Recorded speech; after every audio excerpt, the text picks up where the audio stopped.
Hello, my Teaserking family. Good. The mic's working. Quick mic test. I can see the dots. I know I'm happy. How's everybody today, my Teaserking family? So I'm running two specials. If you want just college, you get all the way through from this week, championship week, through all the bowls, through the playoffs.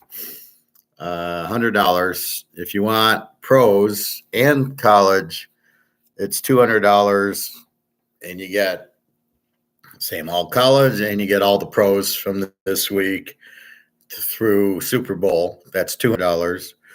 It always includes the locks. It's just a regular full play. Merry Christmas. So just wanted to note that. Let's go through. We got a game tonight, which I've been trying to figure out. This has been a really hard week to figure. The free game Denver took me about 30 seconds. I have to go through all my reasoning to this week between strong favorites, weak favorites, home and road, and Z's and A's and all that stuff. So I'm still working on it, although I am figuring a little bit more. I'll probably play tonight's game, but I have to I think I've got it figured out. And we'll walk through that. So first, let's look at gold, and then we'll get into the NFL.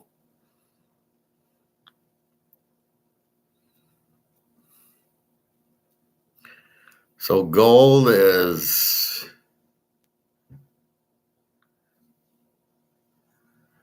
sitting at 20.34, down $10. Silver's at 25.16, still going up. Gold, and I'll slide back a little, and then it'll zoom up against the same bullshit paper gold. This is the gold you can print. It's paper, it's derivative, not the real physical gold that you can't print. And that's why this is in existence, is since you can't print it, the price is way above where this is. Because this price, again, it's a paper price, so they can inflate it by printing the dollars, which is the bullshit of this whole paper gold that Alligator and Egon can't seem to understand.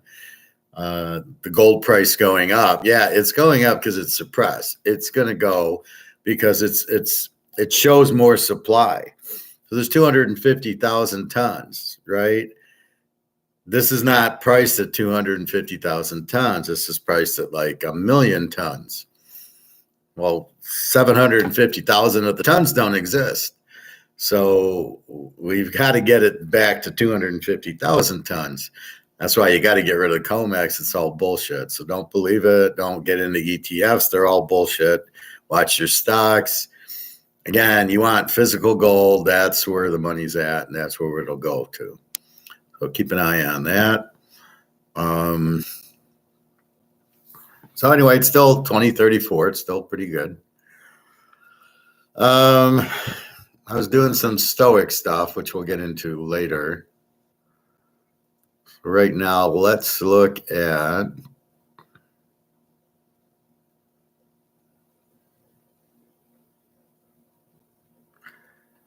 let's get into let's do today. Let's do NFL first because there's the game tonight. There's 2 Friday games in college tomorrow, which we'll talk about today and more tomorrow. NFL. All right, so let's start with breaking down this game. Seattle, Dallas. Dallas is 8.5. 47.5. Smith against Prescott. Seattle, the under team, gives up 23. They should be scoring more with the receivers. I don't know how good Geno Smith is. They got Walker. They got balance. They can run. It's a really strange that they're this low scoring, but we'll take a look at them. Dallas is the A team with a 17 defense. Now, again, the last 3 games they played were blowouts, were against Z teams. So how much do we give Dallas credit for beating the Giants, Washington, and Carolina? So yes, they kicked ass against the Z teams, so that was good. But this is Seattle. This is a good team. They're a good dog. Now Dallas is a good home favorite. I think they're 15-1 as a home favorite the last 2 years. I can use Dallas trends because the Prescott was there and the coach was there. You know, I have some consistency. Seattle, Smith was there and Coach Pete, and they're like 12-2 as a road dog. So this, in my mind, I think this spread's a little high. I had Dallas -7 because they're taking into account the 3 Z team wins that Dallas has just had. Thanksgiving was Washington. The week before was Carolina. The week before were the Giants. So they've hammered the Giants twice. They've hammered Washington and Carolina. So let's break into the teams now. Let's look at Seattle against, I don't know if we can find them against, I guess let's look what they did against the Niners and the Rams. So against the Niners, they lost 31-13. They lose by 18. Against the Rams, they lost 17-16. Against Baltimore, they got killed 37-3. Against Cincinnati with Joe Burrow, 17-13. Beat the Giants, beat Carolina, beat Detroit, and lost to the Rams 30-13. So they haven't, their best win looks like it's going to be against Cleveland, I guess, 24-20. They beat Cleveland, what I don't think, let's see, did Watson play? No, no, PJ Walker played. So their best win was not against Watson, against the weak quarterback, not like a Prescott. From a defensive standpoint, they scored 13 on the Niners, 31-13. The Rams are a 21. They scored 16 on. They beat a weak Washington team, 29-26. So Washington got 26 on them. Baltimore puts up 37. They only get 3 on Baltimore. Cleveland, 24-20. Arizona, 20-10. Cincinnati with Joe Burrow, they lose close, 17-13. The best they've done is put up 29 on Washington, a 37 on Carolina, and 31 on Detroit early. So let's look at the last 6 weeks, let's say. And the best they did is 29 against Washington. Well, this is Dallas, so let's throw that out. Let's look at Cleveland, Baltimore, the Rams, and the Niners, 13-16, 3 and 24. So against good teams, 25 and 30, 55 divided by 4. They score about 12 points a game, and they give up 48 and 57. Call it 100 is 25. So they're like a 12-25 when you get into them, which makes them a Z team against good teams, right? So we're developing our analysis to a next. We're at the next level now. Okay, it's not just how are they. Oh, overall they're an under team. They give up 23.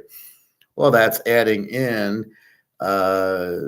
Arizona, Washington, the Giants, Carolina, and Detroit to it. So let's take out the bad teams. The Niners, the Rams, Baltimore, Cleveland, Cincinnati, and the Rams again. And then you get a truer picture. They're not very good against these teams. And they give up a lot of points. Defensively, they don't show up. Okay, so let's walk back to Dallas and see when Dallas does not play Z teams. Now, I guess, what do we call Seattle now? Are they don't score and they give up. So let's call them a W. And that's the so again, forget Washington, Carolina, and the Giants. Against Philly, they lose 28-23, but they do score 23 on Philly. Philly gets 28 on them. Against the Rams, 43-20. Against San Diego, they win 2017. Against the Niners, they lose 42-10. against that's it. Against when the Jets were decent, 30-10. So we throw out Washington, Carolina, the Giants, New England, Arizona, which they lost, and the other Giant game. So we throw 6 games out. So let's look at them. Philly, the Rams, San Diego, and the Niners. And in those 4 games, they do beat the Rams and San Diego. They get killed by the Niners. They lose a close one to Philly. But they scored in those games. So against the Niners, 10. Everything else was 20, 23, 43. So 50, 79, call it 100. So they scored 25. They give up 28, 20, 17, and 42. That's 70, and 40 is 110. So they give up 25. The best they did, well, they did San Diego 17, which is good, and the Rams 20. Basically, the Niners put up the 42 on them, which was a lot of Dak Prescott interceptions. So besides that game, the most they've given up is 28 against Philly. But otherwise, they played the Rams in 20. Did Stafford play? Yes, Stafford played in the game. And then Ripken comes in. That must have been the game Stafford got hurt in. San Diego, they give up 17 to a good offense. The Niners, and then the Giants, the Jets, Arizona. So it's really, the league's so bad that it's really hard to figure out the teams. This is why I'm struggling with this. But based on this scenario, it looks like it's Dallas, who's a very good home favorite, where instead of just jumping on Coach Pete, I think Dallas minus 2.5 seems to be the good play. The games were at Philly, at Frisco, and at San Diego, the tougher games. So at home, they kill Washington, they kill the Giants, they kill the Rams, they kill New England, and they kill the Jets. So they've been very strong at home. So let's give them that. Seattle, not so much. They're not scoring with this. You've got Lockett and you've got Moncrief, and you've got Smith Najiba is a bust. He's like the Lions guy. And then you've got Walker and Charbonnet. So I don't understand, unless Geno Smith is this bad, what the hell is going on that they should have a good offense, but they don't. And against Dallas, Prescott will pound them. So Geno Smith's going to be in trouble. So I like Dallas here. Over under 47. I think Dallas scores a lot. Seattle's not going to really help us much. I think you're better off just taking Dallas than the over or the under. Well, if I look at, let's say, the Philly game was a 51, the Ram game was a 63, the Niner game was a 52. They're all over, but again, against Washington, Carolina, the Giants. I mean, even the Giants put up 17 with Danny DeVito and then a couple with 10s. So they have been more of an over team. The Niners was 42-10 the other way, 38-44 against Arizona. So really their one game was Arizona. They lost 16-28. Losing to Frisco, well, Frisco's a better team. Losing to Philly, okay. That you can understand. They get another chance at Philly later on, and that'll be at home. That'll be an interesting one if they're the favorite, because they're a strong home favorite. So they played 4 games. We're in week 13, and Dallas has played 4 games. And the other 9 you can throw out. Probably putting 30 up on the Jets. So I think they score here, and I think you go with Dallas. Lay the 2.5. I think over under. They seem to play high scoring games. Will they score a lot on Seattle? Well, Seattle's got a 23 defense, but I don't think Seattle scores a lot here. Maybe 31-10, 41, probably goes over, but be careful with it. So this is how we get to the next level as we start, because the league's so bad and there's so many bad teams in it. There's so many Z teams that you've got to like what I do with the Lions. When they play a weak team, they kill them, and then when they play a good team, they lose. And the Bears, I don't consider a good team. They should have lost. They lost to the Packers. So, and we'll be curious what's going on with the Vikings, if they're getting a new quarterback or what. Obviously, Dobbs is terrible. Throws 4 picks in a big game. He throws 4 picks. A couple of them are just terrible picks. He just threw it like right into the defensive guy's arms. Really can't understand that, but that's what we're looking for. So I think Dallas needs the game. They're 2 games back. Seattle needs the game, but they're not that good. They haven't beaten a good team. They beat Cleveland. That was it at home. This game's at Dallas. So like Dallas here. So now let's go through the rest of the line. San Diego 5.5 and 40.5 against New England. We got Detroit 4.5, 46.5 against New Orleans. We got Atlanta 1.5, 34. This was 3.5, 1.5, 34. Pittsburgh 5.5, 41.5.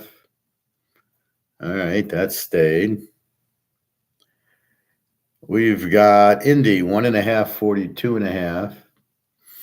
That hasn't moved. And these later ones probably won't move till Saturday. Miami 9.5, 49.5. Hasn't moved. Houston 3.5, 47.5. That's your free play. Take Denver. That's a very surprised line as far as I can see. Tampa 5.5, 36.5. Hasn't moved. The Niners 2.5, 47.5. Up from 46.5. The Rams 3.5, 39.5. Kansas City 6, 42.5. And Jacksonville 8.5, 38.5. The lines really haven't moved. I was looking at the standings to get a little who's got their backs against the wall. So if we go first to the AFC, so Miami's on charge 8-3, but they're a crap team. Buffalo is off this week 6-6. The Jets are 4-7. They might get Rodgers back in a few weeks, but they're really at 4-7. I don't think their backs are against the wall. I just think that, they can still go 10-7, and they get who are they playing this week? They're playing at home to Atlanta, so we'll see. We'll see who the quarterback is. I'll go through that as soon as I'm done with this. Atlanta's Riddler is going to have struggle with the defense, but you got Tim Boyle. Boyle sucks unless they go back to Zach Wilson, who's a lot better. I don't know what they're doing with Boyle, seeing if he's any good when he's not. He was nothing in college. He sucked on the Lions. What is it that you need to see with Hackett, your offensive coordinator, who absolutely is horrible? And what are you expecting to see? He's going to light it up in 1 or 2 games? Come on, man. You're going with Rodgers anyway. Wilson's much better than Boyle. What are you wasting time? And then we got New England with the great Bill Belichick, who's the best coach ever to coach, except for Lombardi, Bill Walsh, Bill Parcells, Joe Gibbs, Hank Stram, John Madden, and he's got New England playing at 2-9. How pathetic is this guy, right? So Tom Brady makes him. Tom Brady leaves, and he's 2-9. This is your Bill Belichick. Yeah, great coach. Yeah, keep thinking he's good, fellas. We'll keep betting against him. Baltimore 9-3. Pitt and Cleveland need the game 7-4. They're in the playoffs, so they need it. But they look, Pitt's 7-4, which is good, and Cleveland's 7-4 with Watson wasn't any good anyway. Just a loaded defense. It's basically all defense. They're basically a strong under team.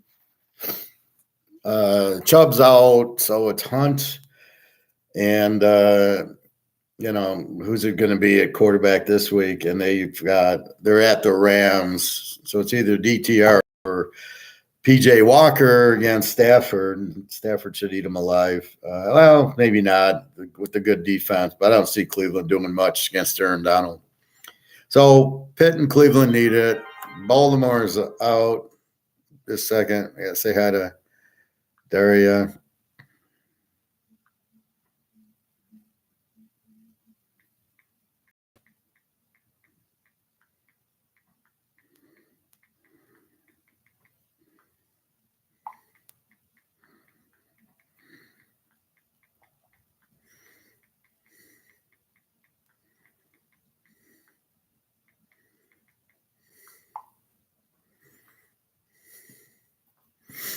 Okay. With her, I have to respond because sometimes I don't hear from her, and sometimes it's already 10 o'clock in Russia. So anyway, so Pitt and Cleveland both need it. Cincinnati without Burrow, forget about it. Jacksonville 8-3. The 1 seed is Baltimore at 9-3, so they're off this week. So all the 8-3s can catch them. So your 8-3s are Miami, Jacksonville, and Kansas City. Miami and Jacksonville are not good teams. Kansas City is. So we get to Jacksonville at 8-3. They don't need the game. Indy and Houston somehow are 6-5, which is really just how bad. I love to see their schedules. I bet they're playing the shit teams. Let's see if they've beaten anybody good when we go through the drill there. So they both need the game. Indy is at Tennessee, who is 4-7 and probably on life support. Houston, we got against Denver. Denver is 6-5. Houston 6-5. So this is a playoff game, and Denver is much the better team, much the better quarterback, and much the better coach. And that leaves us KC at 8-3, doesn't need it. Denver 6-5 needs it, and Oakland at 5-7. I think they're off. And San Diego at 4-7 is on life support. So they're do or die. They should take care of New England, but they're such a bad coach team. So there you have it. Buffalo's off. So really, Pitt and Cleveland need it. Indy and Houston need it. Denver, San Diego, I guess, is last hope. They can still go 10-7, but they're so bad. How are they 4-7? You got Herbert, you got Keenan Allen, you got Eckler, you got Khalil Mack, you got the safety James, and you got Bosa, and you're 4-7, and nobody thinks there's a problem with the coach. Okay, we're all idiots, I guess. Yeah, and there's no problem with the dollar. That's not losing value at all. Okay, NFC. Phillies, the king at 10-1 with a 2-game lead over Detroit and the Niners and Dallas. Don't forget Dallas over here. So Dallas must win because they're trying to catch Philly. The Giants and Washington are out of it with 4 wins. Detroit, not in a must win because they're just trying to win the division. They're all excited if they win the division and make the playoffs. Not if they win a game, just that they can get to the playoffs, which I'm not sold on yet. Minnesota, who's off, so Green Bay is in a must win at 5-6, and they get Kansas City. Good luck, boys. Atlanta, New Orleans, and Tampa are all backs against the wall just to win the division. Atlanta, New Orleans, 5-7. Tampa, 5-6. Tampa, 4-7. So they're just trying to win. It's like last year where Tom Brady won and then said, "What the hell? This coach is terrible." Well, you didn't fire the coach. You have Tom Brady go 8-9, and now you've got without Brady, you're 4-7, and you still have the same shitty coach that you've had. So we got Atlanta playing the Jets, New Orleans with the Lions, and Tampa Bay with Carolina. I mean, the problem is these teams are so bad that you can't back against the wall bet on them, right? It's like betting on Northwestern. Yeah, the backs are against the wall. If they win, they make a bowl game, but I can't bet on a team like that. So you've got 3 terrible teams, and that's where you're at. So you're So you can't. Atlanta's at the Jets. Are you going to bet Atlanta because they need it? Well, the Jets kind of need it too. New Orleans is home to Detroit. They need it more than Detroit. And the problem is, are they scoring? Is their defense? I mean, if we go through it, New Orleans is an under team. Detroit's an over team. Atlanta's an under team. And Tampa is an under team. So the problem with them is they're not scoring, right? That's the basic problem. They have weak offenses. They got the Riddler. They got Derek Carr without much help, Olave. And they got Kamara, so they should be scoring more. And maybe Kamara came back because, again, this is the whole picture. And then Tampa with Mayfield is not that good. I don't know what kind of receivers they have. But, again, they don't have a good offensive coordinator. So this is their problem. You don't score points. Who's the best team? Philadelphia. They score like 28, 29 a game. Miami's got 8 wins because they're scoring 30 points a game. Dallas scores. Frisco scores. The teams that score seem to be the best teams in the league, and the teams that don't score kind of suck. And then we get down to the Niners, Seattle in a must-win game tonight against Dallas, who's in a must-win game. So Dallas needs it, and they're 8-3 because they're trying to catch Philly. They get Philly one more time at home. Seattle needs it, but they just needed it against Frisco and laid an egg, and I don't see them doing a whole lot. And the Rams need it now because they're trying to get into the wild card. The wild card, besides Dallas at 8-3, it's 6-6 Minnesota, and then the 5-6 Atlanta, New Orleans, Tampa, and then the 6-5 Seattle. So the Rams are right there as a wild card. They get Cleveland. So you can see the implications. So Seattle needs it and Dallas needs it. Indy needs it. Tennessee's on do or die. San Diego is do or die. Detroit doesn't really need it. I mean, really, they're just going to be happy to get to be a wild card team. New Orleans is do or die. Atlanta do or die. The Jets, they're pretty much out of it if they're going with Boyle. Pitt needs it. Arizona doesn't. Miami needs it. Well, Miami really doesn't need it. Maybe if they're going for the 1 seed. But Washington's out. Denver needs it. Houston needs it. Carolina needs it. Carolina's out. Tampa needs it. Cleveland needs it, and the Rams need it. The Niners and Philly, this is interesting now because Philly doesn't need it. The Niners are 2 games behind them for the 1 seed. Now this becomes a 1 seed, but 49ers need it a whole lot more than Philly does. Philly can afford to lose, and they're 10-2. And the Niners are 10-3. Philly would go to 10-2. Yeah, and the Niners would go to 9-3.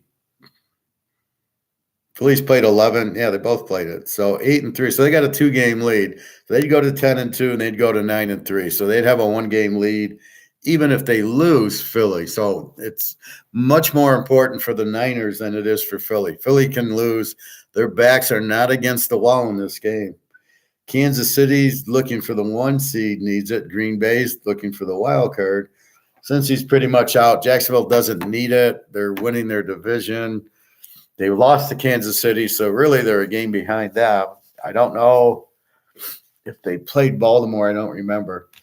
So looking at the backs against the wall, really I think the most important one is the Niners to catch Philly for the 1. If they lose it, they're all done, right? The Niners can't be the 1 seed. If they lose to Philly, they'll have 4 losses to 1. They'll be 3 games back with they'll have played 12 games with 5 games left. So they're fucked if they lose. So the Niners are in a must-win situation here. Everybody else is kind of Dallas trying to catch Philly, so they're really rooting for the Niners. But since Dallas plays today, Dallas really needs the game. Seattle really needs the game, but against good teams, they don't show up. That's why they really need the game. So it is Coach Pete, but it's Geno Smith obviously is not that good of a quarterback. I'd like to see Seattle get Bo Nix or Caleb and Hartman, and you put them with these receivers. And you put Caleb on this team with these receivers, Yeah, they're not going to be looking behind at they'll be looking behind at San Francisco, not in front of them. Or now they won't look up to them; they'll look down to them. You put a good quarterback with these receivers, you're all set. Sort of like what Miami has, Tagliavua, but you got Tyreek Hill. Waddle's okay, but it's all Tyreek Hill, and all of a sudden they're 8-3. But as soon as they play a good team who can cover these guys and put pressure on them, Miami loses. Anyway, so that's really what you have. Good game, KC. Let's highlight in green. All right, so who needs it? So Seattle, Dallas tonight, both teams. Indy, Tennessee, kind of both teams. San Diego, New Orleans, Atlanta, maybe the Jets. Pitt, Miami doesn't really need it. Denver and Houston. Tampa, Cleveland, and the Rams. The Niners, not really Philly. KC and Green Bay and Jacksonville. Maybe, but their backs aren't against the wall. So that's what you have. So you have a few, like tonight's game is really a must win for both sides, but I don't think Seattle is not in the same league as Dallas, as we've kind of looked at. Let's look at news. What news do we have? Texans, CJ Stroud makes history winning AFC. Who gives a fuck? The average price for gutter protection. Who cares? Brings Von Miller facing arrest warrant and domestic violence. So here we go. They love that shit. Let's look at fantasy football for tonight's game. But I don't want to get skewed. Yeah. Okay. Can we get to the fucking thing already?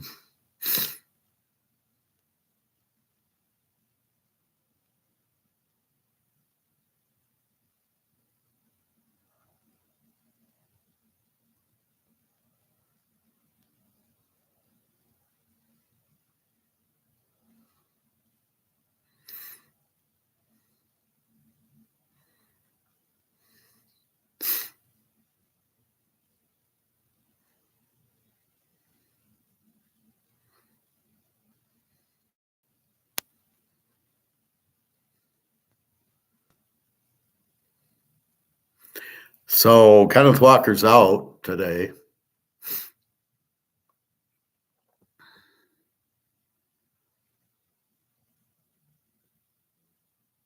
CeeDee Lamb's playing.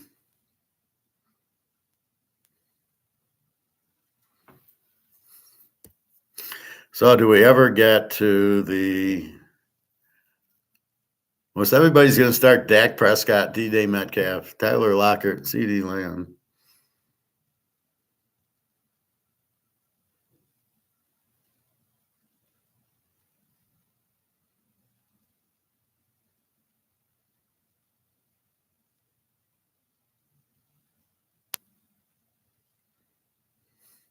Can they get to the point? I don't have time to look at all this shit. So nothing really in the news.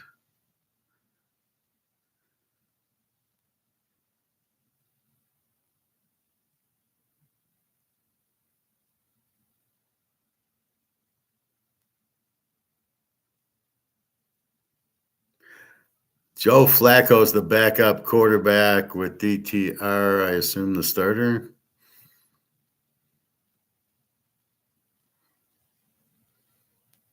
Oh, he's in.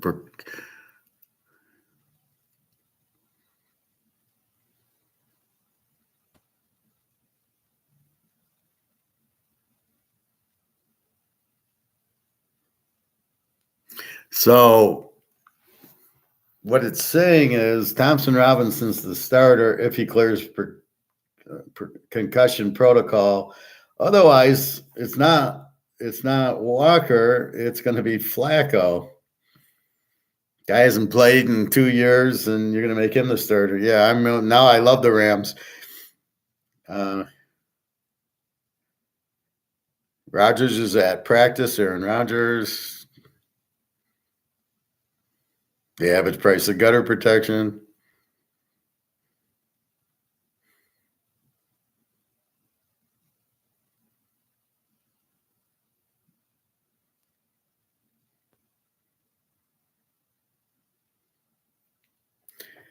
All right, so really no big news. Let's go to injuries. Oh, no, let's go to my starting quarterback thing. I found this site.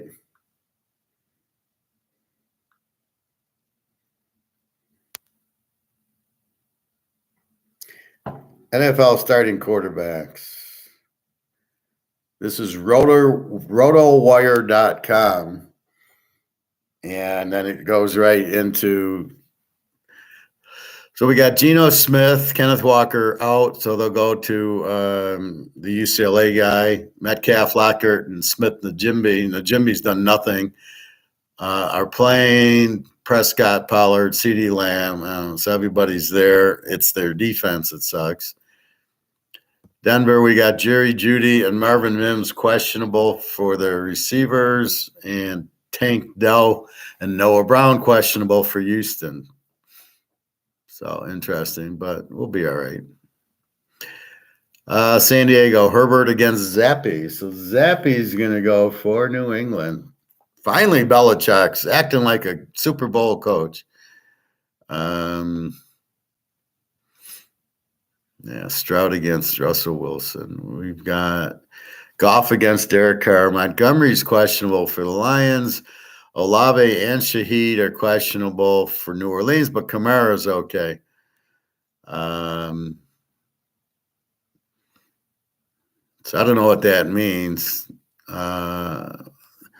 Maybe it goes over because Montgomery, maybe they'd run the ball more against New Orleans, but if he's out, they're going to have to pass more. New Orleans without Olave and Shaheed, while they're questionable, we'll have to wait till probably Saturday to choose this game. Atlanta, you got Riddler against Boyle. Breece Hall is questionable. Brooks Robinson, and everybody's there. So we got Boyle, Riddler against Boyle. This is the NFL, or is this the Mountain West I'm looking at? Holy fuck. Kyler Murray against Pickett. Yeah, that's what we thought. A couple of questionables on Arizona. Brown and Wilson, the receivers, are questionable. Pitt's healthy. Indy and Tennessee. Will Levis is questionable for Tennessee. And T. Burks. Big loss if he doesn't play, the wide receiver. And then Minshew. Jonathan Taylor is out. I don't know why he says D. He's not doubtful. He broke his thumb or whatever. So that's going to affect that game the whole way around. Levis, questionable. Miami, Tagovailoa, Mostert, and Tyreek Hill are questionable. Sam Howell for Washington with Brooks Robinson and McLaren and C. Samuel, Logan. Quite talent on Washington. How do they arrive at this, at drafting these guys? I'm going to take Sam Howell. Yeah, good luck to you. So we got to watch Miami. Without Mostert and Hill, they're questionable. So, again, this is wait till Saturday probably to pick. Carolina, Tampa, Steve Young against Mayfield. Nobody's questionable there. I don't think Carolina has anybody who should be in the NFL. Tampa's receivers, Evans and Godwin, are still there for some reason. I don't know why. Cleveland, DTR, Murray Cooper's questionable, and Stafford for the Rams. So Kupp is playing, and Puka and Tutu Puka. They're all Tuka, Puka, and Kuka. So they're all playing against Cleveland. They do need the game, so this will be interesting. If Thompson Robinson's cleared, even if Flacco plays, who cares? Here's an interesting. So the Niners, Purdy's fine, everybody's fine. Samuel, Ayuk, Jennings, Kittle. Philly, Hurts, Swift is questionable. A.J. Brown's questionable. Devontae Smith questionable. Julio Jones questionable. And Goddard's questionable. The whole fucking team's questionable. In the biggest game of the year, they're all chickening out. This is interesting. Again, we've got to wait till Sunday. If they don't play, we put the big lock on the Niners. If they do play, then it's a horse of a different color. So this will be interesting because it really affects the over and the under if these guys don't play. KC, Mahomes against Jordan Love. Aaron Jones is questionable, but I doubt he plays. He hurt his knee. This is the problem with Kansas City. Here's their receivers. Rashid Rice, Jay Watson, and Sky Moore, and you wonder why they can't score. Green Bay's got C. Watson, Romeo Dobbs, and Jaden Reed, I think, from Michigan State. So Jones and Reed are questionable. So, again, we got to wait probably till Saturday. Cincinnati, we got Browning. T. Higgins is questionable against Lawrence, and Travis Etienne's questionable. So we got a whole bunch of crap. So we got to look for all this injury stuff with the boys here.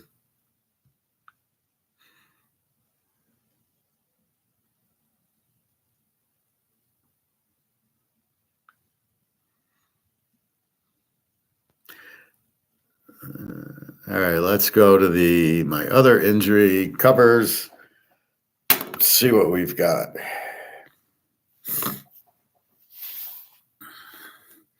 Because right now I don't know what's more reliable, and let's see if we see the same players injured. I don't think I saw that many Philadelphia players injured. The whole team's injured, except for the guy that was injured, Jalen Hurts. Arizona, they're at Pitt. T. McBride, the tight end's questionable. Who? M. Brown, the wide receivers. I mean, you don't even know who these players are.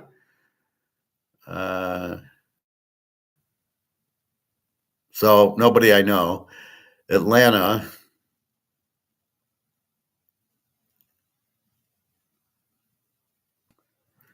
Again, nobody I know. Baltimore's off. Buffalo's off. Carolina. Chenault, I know. He's out, wide receiver. I would think a lot of these players would start faking hamstring injuries because what's the point? They've won one game. They probably don't want to win. Hey, Bobby Bo. You didn't know. Don't you get? Everybody else gets a little acknowledgement I'm on, except for you, Bobby Bo. I don't know. I don't know, Bobby Bo. How do you not get the little notice? You got back from the pharmacy. How's your flu today? You okay?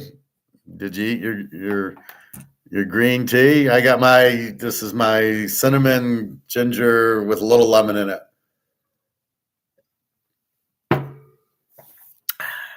I put some cinnamon in my little pot, and it's all brown, so I love it. So I put it in the water here. Better in some ways, worse in others. Do you have a temperature? Have you eaten or just drinking your tea? Don't eat. Try to go a couple of days, just tea and coffee and water, and you'll be all better. Woke up in full body sweat, well, that's good though. The sweat is the poison getting out. You want to sweat with the flu. That's how you get better. You get better when you wake up in a sweat.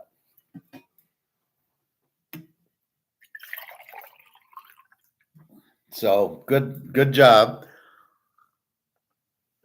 Maybe one more day of this, and then you'll be all right. Go take a hot sauna and sweat some more in a hot tub. But that's good, Bobby. That's very good, waking up in a hot sweat. I heard the flu medicine will break my fast, though. I think you're better off with the fast than the flu medicine. So have you eaten today? If you haven't, you ate last night. So at least go through today not eating, and then, see if you can go till dinner time tomorrow and get a good 48 hours in, and then see how your flu is. And you can always take the flu medicine, but I would still drink your tea and your water and everything else. What the fuck is that?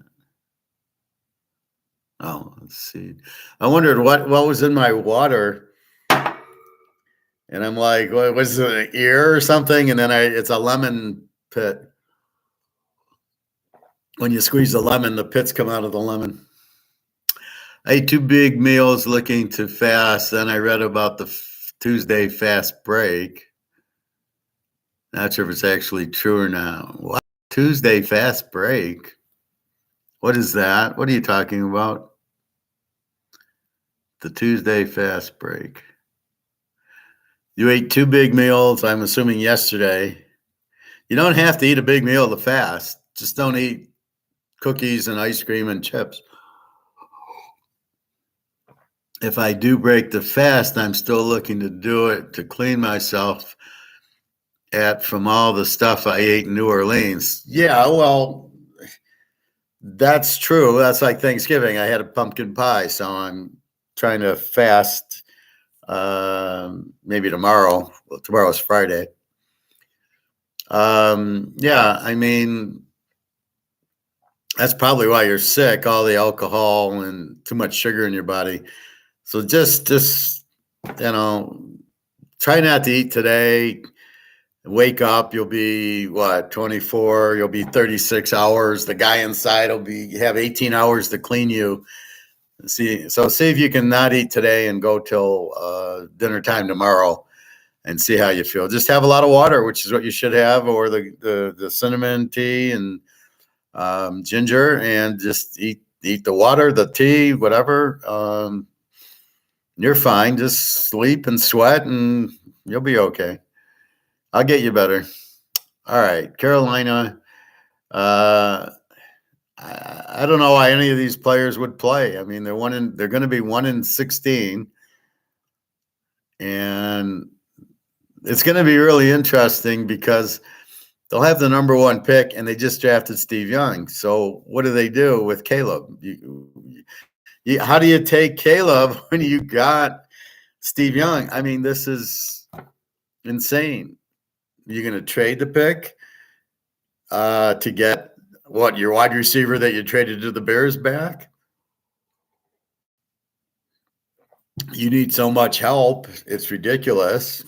You need to trade for draft picks more than you would, or do you get Caleb and then you go 1-14 with Caleb next year? Okay, the Bears, nothing. Devontae Foreman's questionable. It's amazing. They got 3 guys. Oh, they're not on this week. Cincinnati, well, it's all Joe Burrow. T. Higgins questionable. That's about it. Cleveland, Thompson Robinson's questionable with the concussion. Joe Flacco will be the backup. Myles Garrett is questionable with the shoulder. I would think he plays, but I don't know how well he's going to play. Amari Cooper's questionable with ribs. He was never any good anyway. All of a sudden, now he's, better. He still sucks. Dallas and Seattle are tonight, Bobby Bo. You keep getting that screwed up. They're not Sunday. Probable. Micah Parsons, probable. That's all I care about. Diggs, well, all those guys. So Dallas is pretty healthy for tonight. Denver, Jerry Jeudy questionable with the groin. I'm sure he'll play. I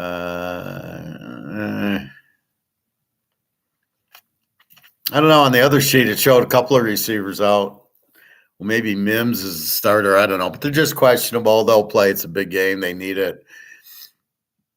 Detroit, Montgomery questionable with the foot. I never heard. Who's this guy, Buggs, defensive lineman? Where do they get these guys from?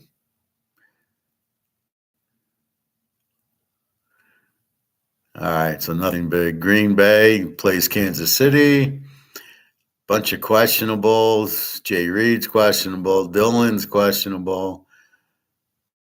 Andrew Jones questionable with the knee, which I thought he was out. We'll see. Not that it matters. Houston against my Denver.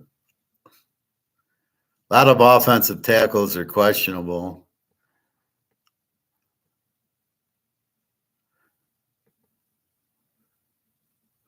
And then they got 20 guys out. Indy,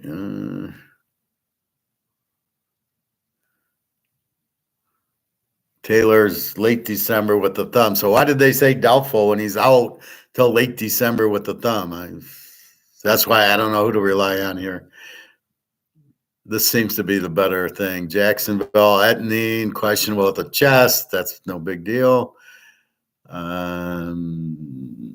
So they're pretty healthy. KC, Tony probable, McKinnon questionable, Hardman out. So you can see their problems, the receivers.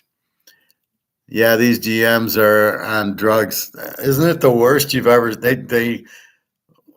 I think they all. Oh, did he go to the Peyton Manning camp? Oh, then we got to draft a quarterback because he went to the Peyton Manning camp. Like, it's a fucking 2-day camp. It doesn't mean he's a good quarterback. Well, can Peyton Manning? He doesn't know how to coach it.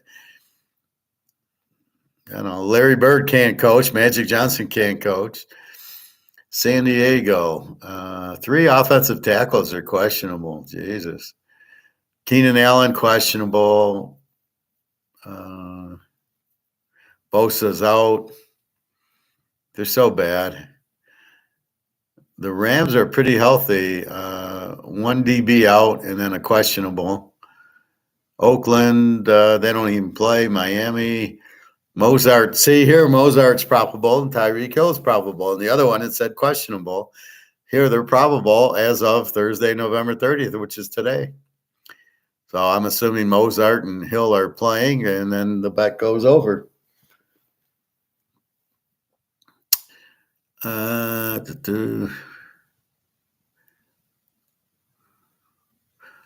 lot of injuries on Miami, the whole fucking team. Let's count all the. Well, we won't count the probables, and we won't count the questionables. 1, 2. Oh no, those are questionables. 1, 2, 3, 4, 5, 6. Well, they got 8 out, but they got like 15 guys questionable. Minnesota's off. The Giants are off. The JETSs. Aaron Rodgers, questionable with an ankle. Some guy said that he thought he was faking with the Achilles. That's the stupidest thing I've ever heard of. See, that's a vampire. Where are you coming up with that? You know, you've talked to Aaron Rodgers, and you know he's faking it, sitting out with a cast on you know, and on crutches. But that's just pretend. He gets home and he unwraps it and he dances around the house, going, "Ha ha, I'm really not hurt." I mean, are you fucking kidding me? That's the stupidest thing I've ever heard. But so this will be interesting. They've got 7 losses. They're what, 4-7 now. So they can go 10-7, which would make the playoffs in the AFC, but it'll be interesting. Otherwise, Breece Hall, the running back's question with the hamstring. There's the hamstring injury. New England, nobody worth saying. They have no talent on their team. What the fuck did this guy do to this team? Oh, it's terrible. Yeah, just a bunch of nobodies. New Orleans got the Lions. Let's see. The kicker kicked so many field goals last week. He hurt his groin. He's questionable, and he kicked like 6 field goals. Olave, questionable with the concussion. Shaheed, questionable with the thigh. So if we want New Orleans or the over, we got to wait till these guys can play, which I would think they are if they're questionable. It's the healing process. Mike Thomas is out with the knee, unfortunately. Philly, Swift questionable. Devontae Smith questionable. Aaron Jones questionable. Hold on, I got to say goodnight to Daria.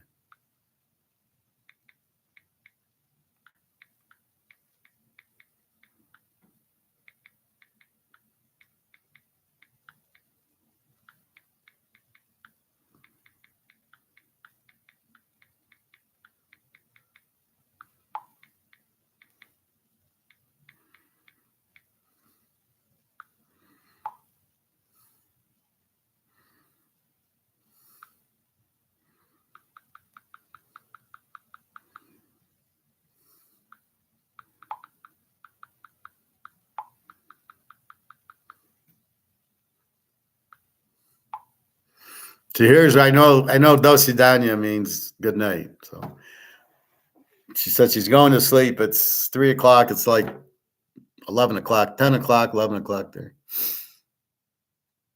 It's Russia. What else is there to do? Philly. So Swift's questionable. Devontae Smith questionable. Julio Jones questionable. AJ Brown questionable. The whole fucking team's questionable. Swift's an ankle. Devontae Smith and Julio are knees. I can't believe Julio's actually playing again. And AJ Brown with the thigh. He'll play. The knees, maybe not the ankle. Zach Cunningham questionable. The ones I'd be more concerned about are Fletcher Cox and Davis, the guy from Georgia, are both questionable. So they're pretty banged up here. Nakobe Dean, my Georgia guy's out. He's been out with the foot. So if these guys can't play against the Niners, we're going to throw a pretty big lock on the Niners. The Niners have to win it because they're 2 games behind, right? 10-1 Philly, 8-3 the Niners. They're going for the 1 seed. So this is the Niners back against the wall game. But if all these guys don't play, they're going to kill them. They're going to kill them. So we've got to wait for the injuries. Pittsburgh, Pickett, probable with an ankle. Fitzpatrick, probable with a hamstring. That's about it. The Niners, McLeod, questionable with the ribs. Otherwise, they're pretty fucking healthy tonight. Seattle, probable. Adams is playing the safety. He's like all pro. He keeps getting hurt. Kenneth Walker, doubtful with I think he's out, Kenneth Walker. So they're going to go with Charbonnet.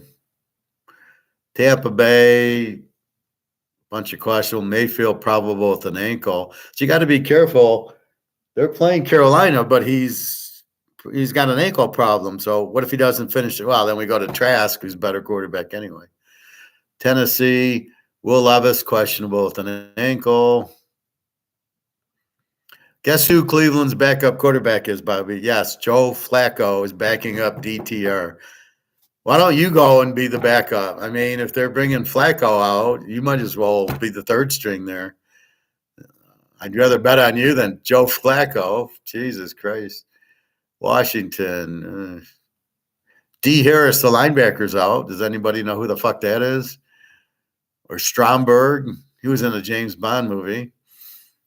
So, again, nobody ever heard of. So, really, the key to looking up here is Philadelphia with all the injuries.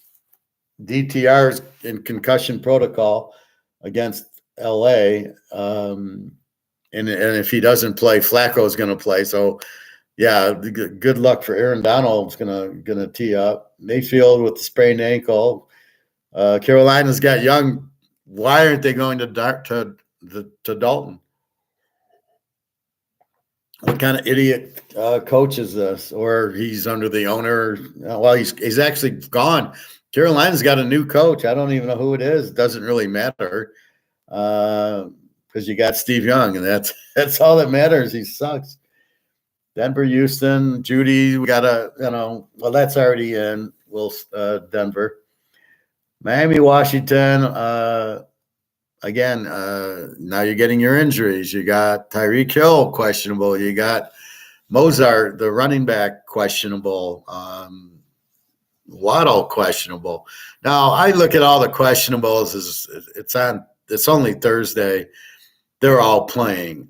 The only ones that aren't are the outs, like Taylor on Indy or these doubtful guys. But any questionable guy is playing because it's once a week. They tape it up, they take the needle, and off they go. So I'm not too worried about most of them. Again, tonight, I think we got to go with Dallas and lay the 2.5. Seattle is just not a very good team against strong teams. I don't think Geno Smith's really the guy. And it'll be interesting. Maybe they'll trade him to Carolina to get Carolina's number 1 picks, and they can get, like I said, could you imagine, Bobby, that either Caleb or Bo Nix on Seattle with Lockett and whatchamacallit, Matthew and Smith and Najimba and Wilson. What a fucking offense that would be. Bo Nix would think he's back at Oregon or Caleb playing with Coach P. I wouldn't be surprised if Coach P can get a USC guy. Yeah, but give them a real quarterback with those receivers, right? And look out. With all that skill at receivers and running backs, it's hard to believe they don't score 20 points a game. That's fucking ridiculous. They should be getting 30 a game with all that, and you got Walker to run the ball and you don't. So I don't really understand it.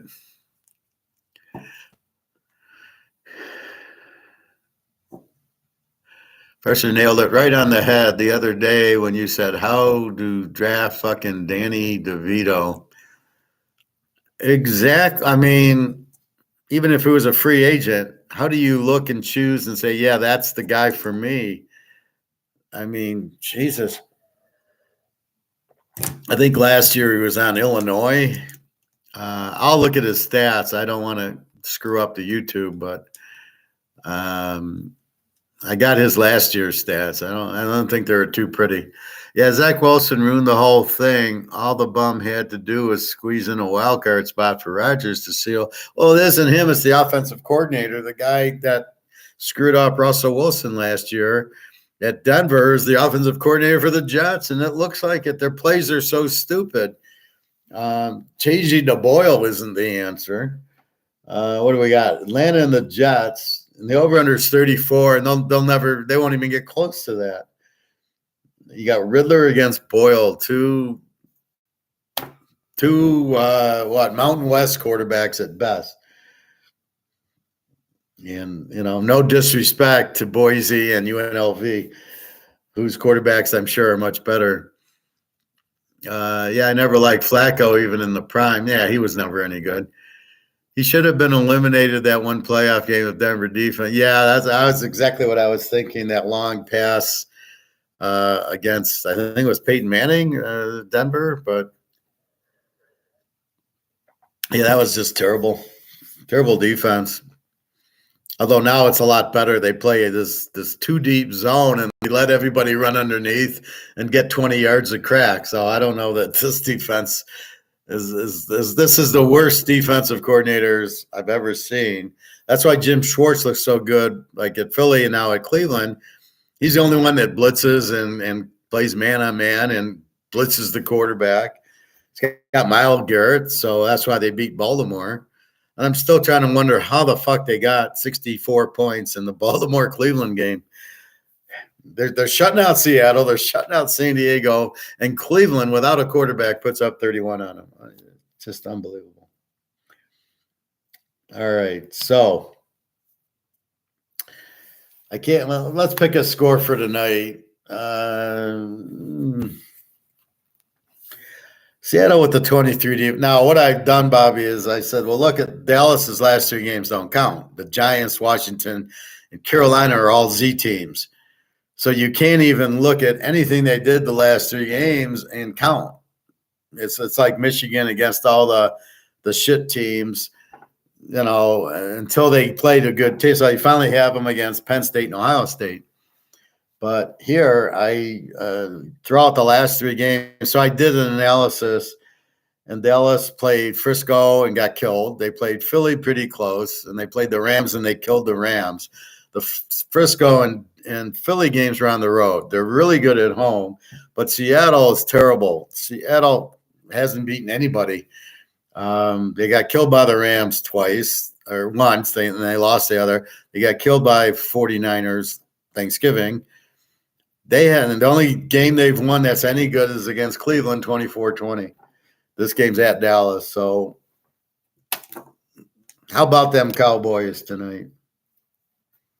Which color do I need to use? Which is my lucky color, green or blue? Okay, blue. But I'm not superstitious. Yeah. Okay, I got to use the blue marker. All right. So your free pick is Denver.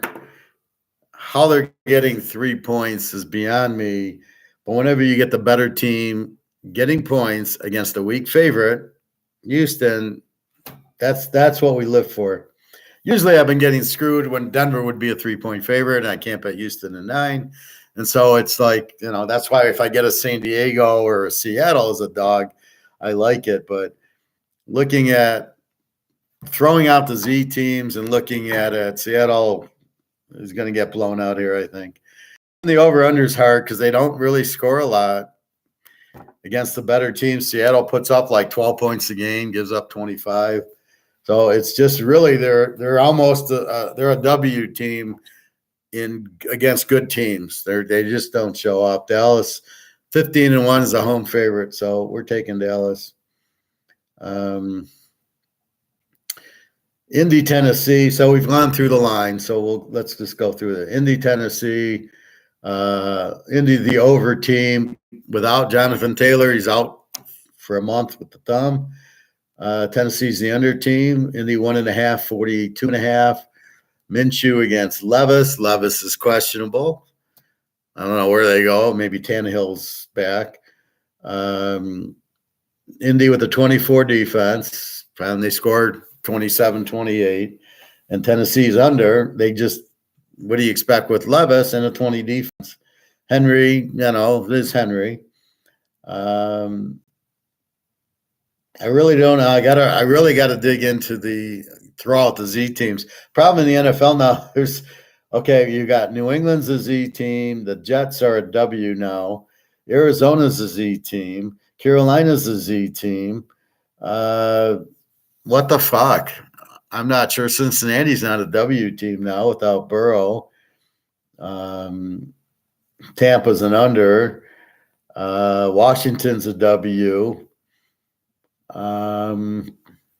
This is how weak it is. So you've got so many Z's and W's, and off you go. So again, playoff game. Indy, Tennessee's probably like a play. Tennessee has to win it. This is their last. They're 4-7. If they have any chance, they got to win this. San Diego, New England. San Diego 5.5. 24 defense. Bosa's out. New England 23 defense. San Diego's an over team. Herbert against Zappy. Zappy will start. Finally, it only took Belichick a year to figure out Zappy was better than Jones. I don't understand that. How does Zappy against Green Bay and Detroit, and he lit it up, and he looked great. No, we'll go with Jones. We get shut out every week. I don't know what the hell these guys are thinking, or if they're thinking, or they just don't have a clue what they're doing. I guess if Bledsoe never got hurt, you'd never heard of Brady, because he'd have stuck with Bledsoe, and he never would switch the quarterback. You would never have heard of Tom Brady if Bledsoe didn't hurt his knee in that one play. That's amazing. He can't figure out that this quarterback is better than that quarterback. All right, so New England's a Z team, 23 defense, over under 41.5. Herbert and Zappy, 5.5, 41. I with Zappy, I think it's more of an over because San Diego's going to score. Or do I take San Diego even? I really have no idea. San Diego's only got 4 wins. How do I get all happy taking them as a favorite? And it's at 1 o'clock, which means 10 in the morning for West Coast. Detroit, New Orleans. I have no idea what to do with this one. Detroit 4.5, 45.5. Goff against Carr. Olave's questionable. Thomas is out. I guess they'll use Taysom Hill. Kamara's playing, so maybe they'll throw to Kamara. Detroit's weakness is their secondary, so I really need Olave to play to really bet New Orleans here. I like it over because Detroit can't stop the win, and they're going to score. New Orleans is an under, a 20 defense. So I don't know. In a teaser, you want to bet against – well, I'll do that later. You want to bet against New Orleans. They're terrible this year. Bet against in a teaser. Golf is starting to just pressure him, and he chokes and he throws his picks. He had no pick like 8 now. It's like I think he's thrown one the last 5 or 6 weeks. See, once you put pressure on these guys, look what Green Bay did. They pressured him and he choked. That's Jared Goff for you. That's why they got 3 points on the Rams in the Super Bowl.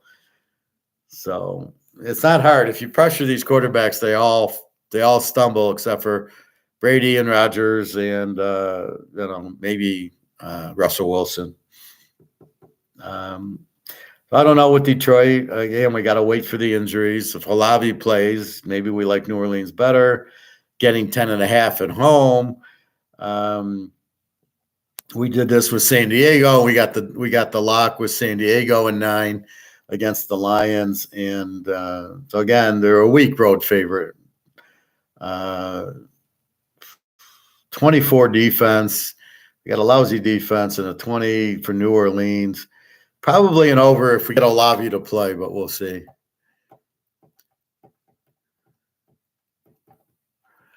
Mahomes. You forgot Mahomes, Professor. What do you mean I forgot Mahomes?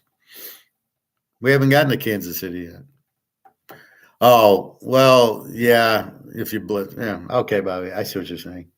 Yeah, I was just trying to make a point with Brady and Rodgers and those guys that they can handle the blitz. Yeah, Mahomes, of course. And Joe Burrow. I want to give LSU some credit, Bobby, even though you don't like the LSU guy. A little surprised you don't like the LSU guy and Joe Burrow. I'm going to tell him when I see him. Bobby likes Mahomes over you. You won't be able to sit on the bench when you go to the LSU games anymore. So I guess we got to wait for Olave. If he plays, it's probably an over or New Orleans at 10.5. I don't know. I don't know what to do with the Lions. They're so – who the fuck knows what they are. This is the problem. They're never consistent. Atlanta and the Jets. Atlanta's 1.5 points, road favorite. Riddler against Boyle. Atlanta's an under team with a 21 defense. The Jets are W, which means they score about 15 a game. I was looking at it last night, and you got the Giants, I think Carolina and the Jets, and they don't score 16 a game. And that's why they're the worst teams, and the best teams are Miami and the Niners and Dallas, Philadelphia, and they're all scoring 27, 28. So it's very simple. The teams that can score win, the teams that can't score lose. In this situation, it's an automatic under. Riddler against Boyle. The Jets defense, they don't have an offense, but their defense is great. And Atlanta, with Riddler, what are they? They're going to run Brooks Robinson, and they're going to run the Algiers, and that's it. Just Mahomes is on another level at this particular point. But Joe's there too. He's just unfortunate injuries. By the way, the crowd went nuts last Saturday at the stadium when they displayed an old clip of Burrow and Chase on the big screen. Wow. Everybody loves those guys. Were they at LSU, or is this a Cincinnati clip? Probably a Minnesota clip, or probably an LSU clip. You could have showed Jefferson too. Why don't they just show the Alabama game when they beat them by 50 points? That would get the crowd roaring when you see that. Arizona Pitt, another probable under game. Now here's the difference. Atlanta and the Jets are at 34. Arizona Pitt's a 41. It's all Kyler Murray they think is going to be worth 10 points. I don't know. Pitt's an under team with a 19 defense. Arizona's the Z with the 27 defense. Pitt 5.5, 41.5. Murray against Pickett. Pickett's getting a little bit better. I mean, it's just you're not going to get a lot of scoring in the game. So Pitt isn't really going to be able to take advantage of the 27 defense. They'll score a little, but I think most Pitt games you play it under. An LSU clip, yeah. Well, that makes sense. Why would they show a Cincinnati clip? But Yeah, it's just yeah, those were the days.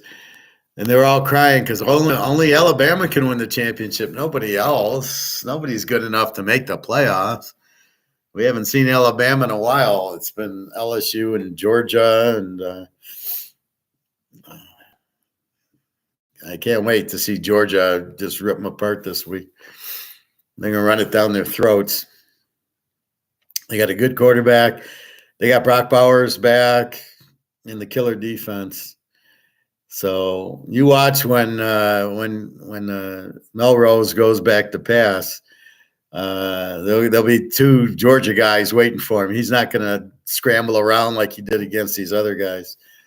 He's going to go back, and they'll be waiting for him. He'll go a hike, and he'll start running back, and then two Georgia guys will crush him. That's how you play defense.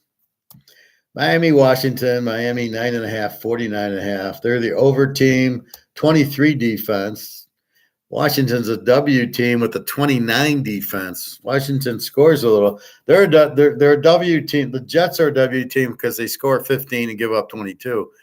In this case, Washington's a W team because they scored 22, but they give up 29. So there's still that negative 7, 8 points.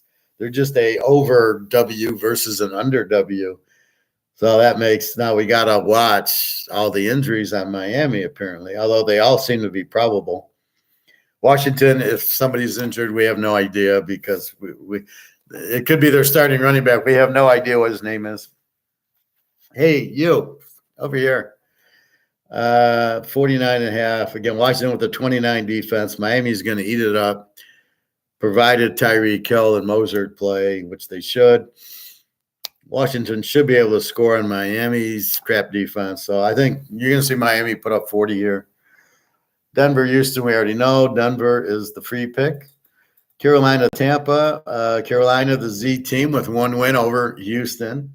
Tampa's the under team. Mayfield against Young. 5.5, 36.5. Tampa doesn't score. They get 20 a game, and Carolina it's 16, 17. Great pick getting Steve Young. That was good. They're really sharp in Carolina. And then what kills me is you have no offense. Why are you playing this guy? This guy you should have Andy Dalton in there. And you notice when Andy Dalton did play, they scored like 28 points. So you should have Andy Dalton and Steve Young should be on the sidelines with the notepad going, oh, yeah. This is how you handle a blitz. Oh, we didn't see this at Alabama. We just had wide receivers running fast down the middle. Yeah, you can scramble, but yeah, it's winning him a lot of games, the scrambling he does. The 27 defense, the Tampa should win the game. They need the game. Are you afraid that Carolina's going to win? No. The only thing is Tampa's coach is so bad that, he'll be the stumbling block. Mayfield does have an ankle, but he's probable. He'll just take the needle. And then 36.5, probably an under. Tampa doesn't score. They might score a little on Carolina, but maybe you just take Tampa because Carolina. Bobby, you going to the game? Do you waste time at the Tampa game without Brady? Cleveland and the Rams. We got DTR trying to get through concussion protocol. If he doesn't play, it's Flacco against Stafford. It's in LA. They're both under teams. Cleveland with the 19 defense. Myles Garrett is questionable. I'm sure he'll take the needle. LA 21 defense with Aaron Donald. That's a very good defensive matchup. Over under 39.5, I believe. Well, we'll see, but it should be an under game with these defenses. I don't know. I guess maybe you can take the Rams if Flacco's playing. Like he's gonna he'll be the difference. Well, I guess you look if DTR and then Myles Garrett. If they're playing, maybe you go under. If they're not playing, you take the Rams. So that's what I'm in a boat this week with all these injuries. I can't really pull the trigger on too many of these games. I got to pull the trigger on tonight's game, though, because it's tonight, and I know who I got. The Niners and Philly. The Niners in back against the wall must-win game. because they're playing for the 1 seed. They're not playing to win the division. They're 2 games back, so they have to win and hope Dallas beats Philly when they play, and that'll tie them up. So it's a must-win for the Niners. Philly with a lot of injuries that are all questionable. So we got both receivers and the running back are all questionable. Again, it's Thursday, and maybe they're playing games with the Niners' heads going, these guys aren't playing. And then they get out there and all the guys are playing. So I wouldn't put it past anything. If they play, I think I want to take the Niners in 3.5.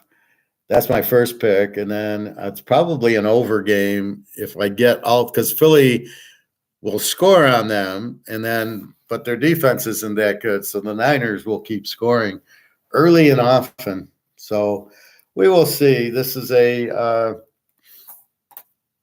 wait for the injuries for, what else is new.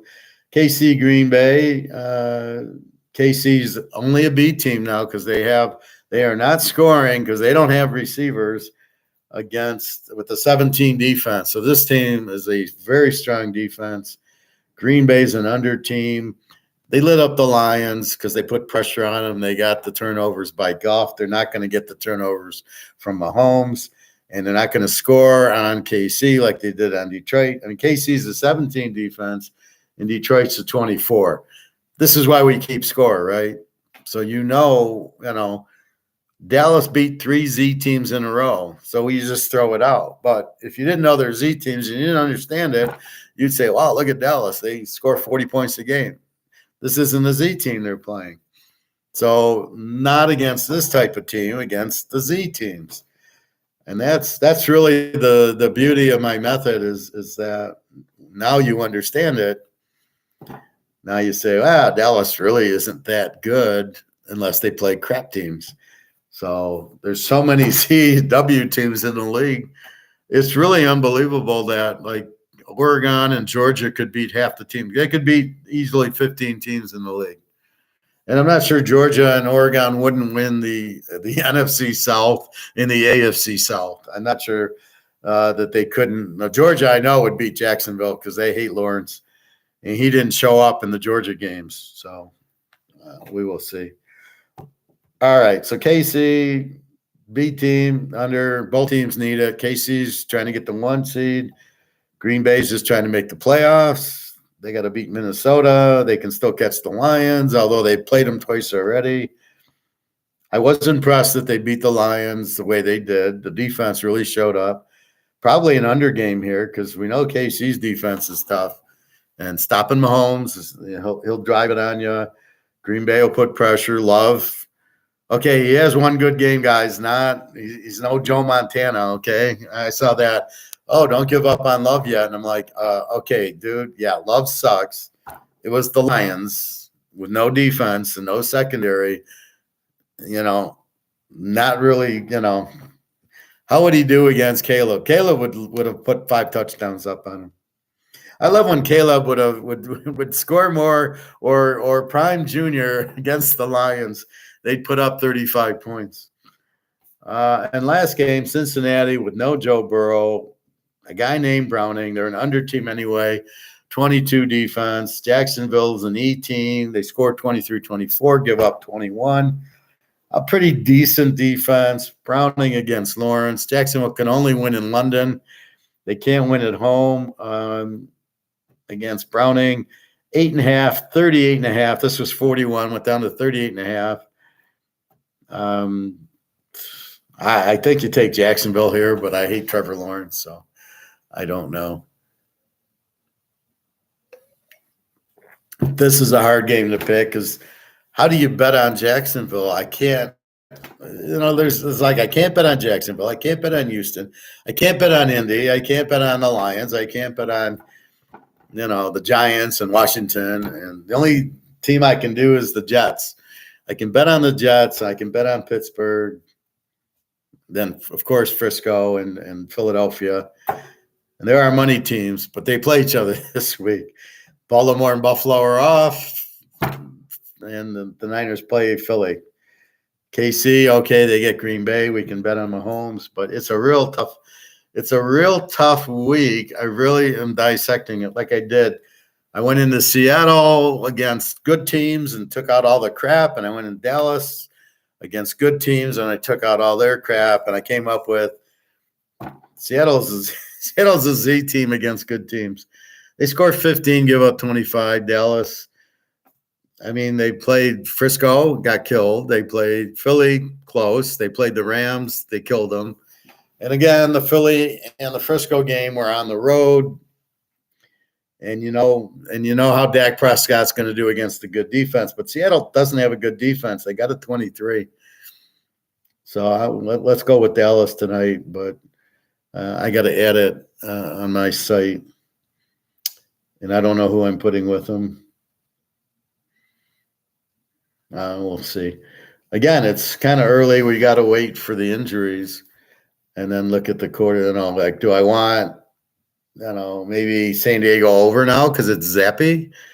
New Orleans, what do I do with Riddler and Boyle? I mean, who would you rather bet on, Riddler or Boyle? Jesus Christ. It would be cool if Riddler left riddles like the Batman character. If you answer this riddle, it's a first down. That would be exciting, but not him playing. And against that Jet defense, there's not going to be many points in that game. Anyway, that's pros. College we've talked about. Let's look at the line because there's so few games. We can actually look at the line.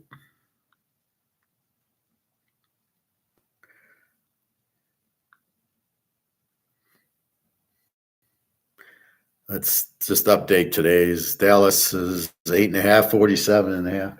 So that hasn't changed since an hour ago. All right, Liberty 10.5, 56.5. The game is at Liberty at home. They got a home game. It's in Virginia. Who knew? Oregon 9.5, 65.5 in Vegas against Washington. Texas 14.5, 50 in Jerry World, AT&T Stadium. Toledo 7.5, 43.5 in Detroit. Should I go to that game and be bored out of my mind? Boise 2.5, 58.5. If I did go, I'd leave to go to MGM and play poker. Boise 2.5, 58.5 in Las Vegas, so kind of a home team for Vegas. Tulane 3.5, 47.5 against SMU. Stone, the quarterback's out for SMU, means they in trouble. Tulane's very strong at home. It is in Tulane Stadium. Georgia, Alabama. This line keeps, it's 6.5, it's 5.5. It's what the fuck's going on with this line? Now it's 5.5, 54.5. That's been pretty constant. It's in Atlanta in the Mercedes Dome. Again, Georgia 5.5, 54.5. Troy 5.5, 52.5. This game is in Troy's home stadium in Alabama against my App State team and my Troy team. I like them both. 52.5. So there's that one. Florida State 2.5, 47.5. I would say the first team to 14 wins. Obviously, without Travis, what's Florida State going to do? Louisville with a real strong defense, shut Notre Dame down. They got a 20 defense and a 17 defense. How do you bet Florida State here? The game is at Charlotte, North Carolina. It's not at home at Florida State. It's going to be all defense. First 1 to 10, I think, wins. And Michigan, Iowa, Michigan's down to 21.5, 34.5. Wonder what's going on in this game. So we can take Michigan minus 15.5. Very interesting there. I still think Michigan kills them because Iowa, they played one team, Penn State, and lost 31-0. They didn't play Ohio State. They didn't play anybody good. Nebraska and Minnesota, Wisconsin, nobody who could really score. And they played low-scoring games. but Michigan's defense is a 10 and Iowa's is a 12. But the over-under is so low at 34.5. I like the over 28.5 because Michigan's going to get in the 30s in this game without a sweat because they got 30 on Ohio State, who's got a 9 defense. Ohio State's defense is better than Iowa, and Michigan put up a 30. This is to get into the playoff. If Michigan loses, I don't know if they get in the playoff with a loss with Alabama. Well, Alabama will have 2 losses unless they beat Georgia. Washington, Oregon, if Oregon wins, they both have 1 loss.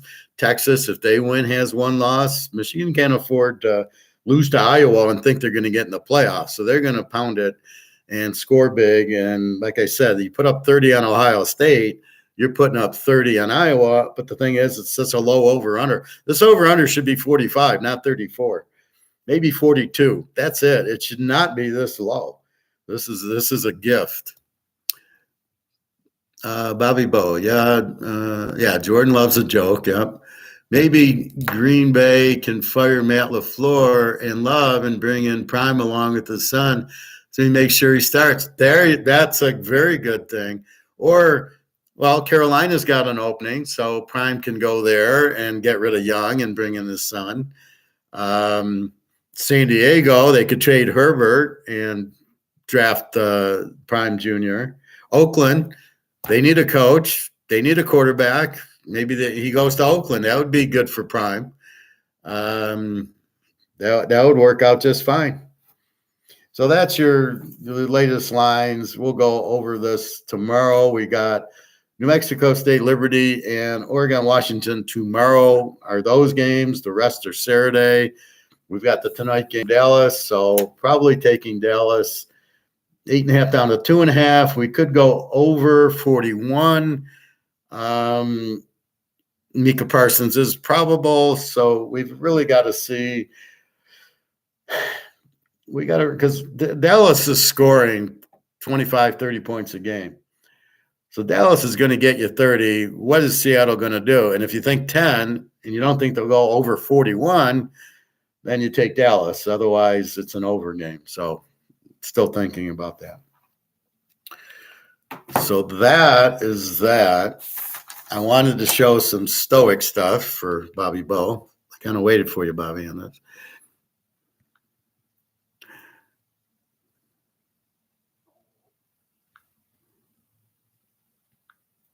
Top 3 Christian influencers you have to check out. Number 1, Mark Wahlberg. He's always making.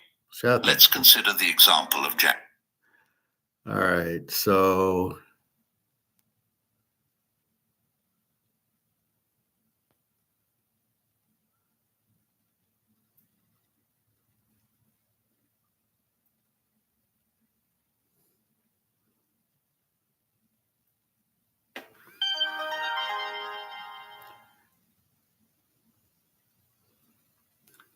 just a second.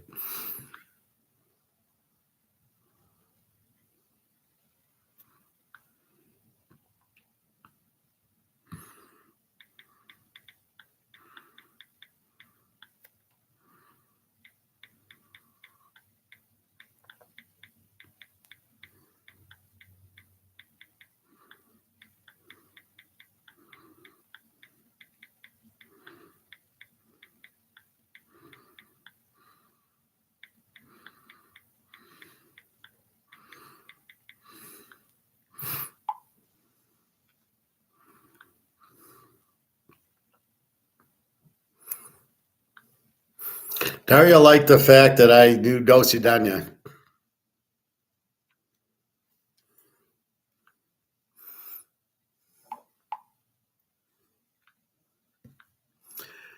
All right, so I'm going to play a couple of, these are, do not be friends, people who do these 10 things.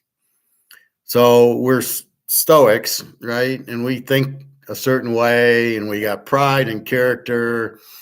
We don't want to just bullshit our way and talk about shit that nobody cares about, or like, oh, look at the weather. Oh, did you know the moon was white and the sky is blue type of crap.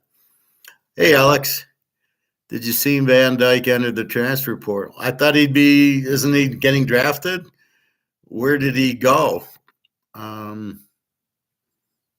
but I haven't seen it yet. But where's she going, to Notre Dame now and following Hartman around? But this will be interesting. All right, so he might go to LSU. Well, that would be great. Yeah, they could win the title with Van Dyke, with a good quarterback coach and a good coach. Yeah, then you'll see the real Van Dyke throw 50 touchdown passes, not this bullshit. But I'm sure he did it because the Miami offensive coordinator was pathetic.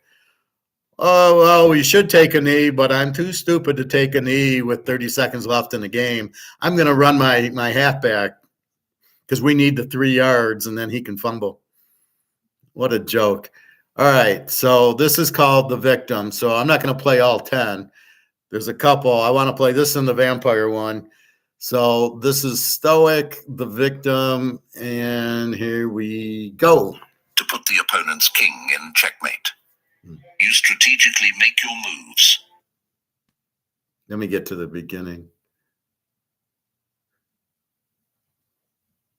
Richness and complexity it deserves.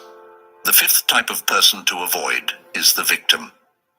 Imagine life as a game of chess, with each player having the same set of chess pieces and the same common goal, to put the opponent's king in checkmate. You strategically make your moves, make sacrifices, and sometimes accept risks. However, the victim blames the chessboard, the pieces, or even their opponent for every poor move they make. In their eyes, they are constantly in checkmate, not because of their choice, but due to an external force working against them. Their story is an endless tale of suffering, with themselves cast as the helpless protagonist. In life, this analogy helps us better understand how each of us faces challenges and makes decisions. In this game, everyone begins with the same set of pieces and a shared objective. We must think strategically and carefully plan our moves, just like moving chess pieces on a board. Sometimes we must make sacrifices and take calculated risks to achieve our goals. However, what sets apart those who succeed from the victims is how they respond to failures and difficulties. The victim constantly seeks to assign difficulties. The victim constantly seeks to assign blame to external factors, such as the chessboard, the pieces, or even their opponent whenever they encounter challenges or failures. Instead of taking responsibility for their actions or decisions, they believe that an external force is always working against them. Consequently, they perceive themselves as constantly being checkmates. The victim's life often becomes an unending narrative of suffering, with themselves cast as the helpless main character. They fail to recognize that they have choices and the power to control their own destiny. In contrast, those who succeed understand that life may present challenges and uncontrollable factors, but how they respond and decide their next moves in the game of life ultimately determines their fate. The important thing is to recognize that in life, everyone has to face difficulties and failures, and there are external factors that can affect us. However, the difference lies in how we deal with and learn from these situations. We can't always control everything, but how we react and decide the next move in the game of life ultimately determines our fate. While it's crucial to acknowledge that some people face genuine hardships and systemic issues, the victim we're discussing uses their predicament as a permanent excuse, refusing to take any responsibility for their actions or lack thereof. You might find yourself entangled in their storyline, perhaps as the supporting character who constantly needs to rescue them. Let's say you've spent countless hours listening to a friend blame their endless string of failed relationships entirely on their ex-partners.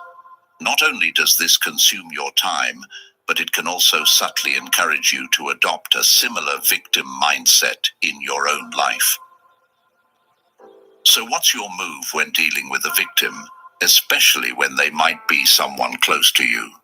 One unconventional but effective method is to ask them open-ended questions that encourage them to reflect on their situation instead of offering solutions or becoming their perpetual problem solver. Try questions like, what do you think you could do different? You too. What do you think you could do differently in this situation? Or how do you see yourself taking control of this aspect of your life? Another approach is to show empathy and kindness, but don't try to rescue them from situations they need to navigate themselves. Offer a listening ear, but refrain from becoming their perpetual problem solver. Remember the words of the stoic philosopher Epicurus: the best revenge is to be unlike him who performed the injustice. If you find yourself getting sucked into the victim's narrative, resist the urge to become one yourself. Take control of your own game board, make your moves, and remember that in the chess game of life, being perpetually in checkmate is often a choice, not a fate. Keep your pieces moving forward, make strategic sacrifices when necessary, and play not for revenge or pity, but for growth and wisdom. The sixth type of person is the time vampire empire. Imagine your daily routine as a carefully crafted symphony. Each instrument represents a task or commitment, and when played together, they create a harmonious balance. But then the time vampire joins in, screeching off-key, drowning out the melody, and disrupting the flow of your life's composition. Time vampires are individuals who constantly demand your time and attention, often without providing much value in return. You may have a friend who habitually calls you for lengthy, meandering conversations that leave you drained and behind schedule, or a colleague who consistently interrupts your work with trivial matters, causing you to miss deadlines. Time vampires don't just consume your time, they disrupt your focus, productivity, and peace of mind. To deal with time vampires, it's essential to set clear boundaries. Communicate your availability and limits firmly but politely, and let them know when you're available for calls or meetings, and when you need focused, uninterrupted work time. Encourage them to respect your schedule as you respect theirs. Another strategy is to redirect their demands toward more productive or efficient communication methods. For example, if a friend tends to engage in long, aimless phone calls, suggest switching to shorter, focused text messages or emails for quick updates or questions. By doing this, you can regain control over your time and prevent it from being sucked away. Expanding upon the specific example of dealing with a friend who often makes long and indefinite phone calls, we can better understand how to apply a strategy to manage time and maintain effectiveness in our daily lives. By suggesting a switch to shorter, more concise text messages or emails as a more efficient means of communication, you not only save time, but also create a more convenient communication environment for both parties. Changing the way you communicate can bring several benefits. Firstly, it allows you to have more control over your time by enabling interactions at your convenience. You are not constrained by lengthy and indefinite phone calls that you may not want to or cannot answer immediately. Instead, you can read and respond to text messages or emails when you are ready. Secondly, using text messages or emails as a means of communication can result in more powerful and effective exchanges. You can organize your thoughts into concise and to-the-point messages, aiding the recipient in understanding and responding promptly. This optimizes information exchange and reduces the time wastage often associated with long, meandering conversations. Thirdly, adopting this form of communication can create a more conducive environment for discussing and resolving specific issues. You can focus on core questions and requests, and the recipient can provide accurate responses without the need for prolonged discussions.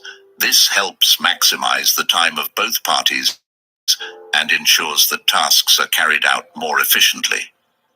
By implementing this strategy, you can assert control over your time and maintain effectiveness in your daily life. By diplomatically and rationally proposing an improvement in communication, you are creating a positive and convenient environment for both yourself and your contacts. In Stoic philosophy, there's a focus on understanding what is within your control and what isn't. Time vampires often try to seize control of your schedule and attention, but you can assert your control by setting boundaries and managing your time intentionally. Remember the words of the Stoic philosopher Seneca.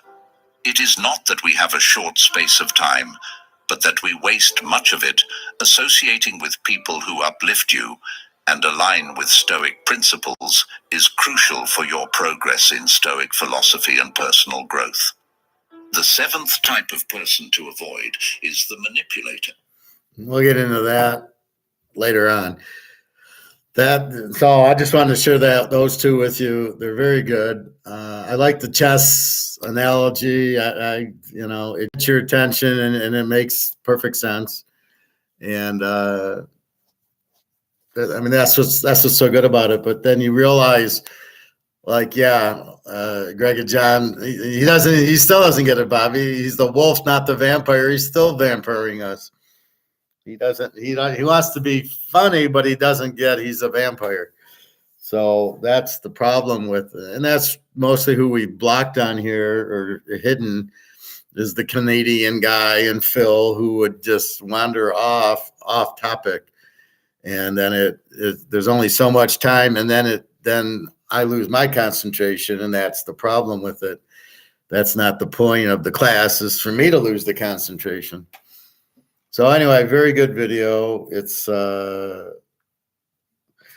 not be friends with these 10 people. So we'd kind of done the vampire one, but I found this one and very good one. But a lot of people, they don't realize it. Oh, this will be I can't wait to watch this one. Stop being weak. I should give that one to Alyssa. That's basically, you really want to be in control and strong and stick. Like you said, you're doing a symphony, stick to the class. So when I'm analyzing football, I can't be bothered. No, we're just explaining, Greg and John, that's if I'm focusing on this and then you bring me up, the sky's green or the sun's yellow or orange or pink or whatever, what does that got to do with the football? So you're taking the thought process out of it, right? So I'm trying to concentrate to pick the games or to talk about gold. And then somebody comes in with something else, like our Canadian, well, I'm buying a house. What does that got to do with anything? And if you understood what I'm teaching, why would you put 400 grand on a house instead of gold when I'm telling you not to buy a house and to buy gold? Then what are you doing here? If you're not going to listen and learn what I'm teaching, why are you here? I don't care that you bought a house and all that stuff. That's why I'm being patient with some of these guys that bring in these stats. Well, the Mountain West on a Friday night as a dog is 92%, and then they lost, and you're like, that's not what's going on here. We're not just guessing on bullshit percentages that are, it's all about which team. We're looking at matchups. We're breaking the games down by the matchup. They're a Z team, they're an A team, boom. What do? Michigan, Ohio State play the dog. They're both A teams. Oregon, Washington, Oklahoma, Texas. It's play the dog because they're both very strong teams, and you get a very good team with points. That's the object of it. I don't care that it's 82%, this, that, or the other, because it depends on what the team is. That's why it's a meaningless statistic. Well, you don't throw me off my game, but you do cause me to break concentration Now, when Bobby says, hey, you know, I was at the LSU game, I'm not breaking concentration. So when Bobby inputs and I want that input, or if I, you know, or Alex said, hey, you know, Van Dyke, that's what we're talking about. The football, that's good for the class. That's information that I need to know that I'll probably read about it, but that's okay. That's you're adding value. So add value to the class. I hate when, like yesterday, I was with Alyssa. It's her birthday, and then she calls and talks to this guy, and then she's screaming and yelling and swearing at him. And I'm like, you're killing me. I mean, I can't listen to that shit. I don't want to listen to that shit. And she was vampiring me, and it was all negative. And it just, as we were talking about, the first one was the negative person. It's my, you know, it's always the other person's problems. It's never me. And again, that's so I liked how they did that, where they're saying, well, talk to the person and kind of added a different way. Well, why do you think you broke up with your ex-girlfriend and you had 10 ex-girlfriends and it's always their fault? Why do you think that is? And let them think about it, because they're the ones who have to solve the problem, not you. And he even said that, don't be their problem solver, because they'll keep coming to you and coming to you with their problems, and they want you to solve them, and you want them to solve their own problems. So when I bring up football and you give me a pick, I want to know is why. You solve the problem.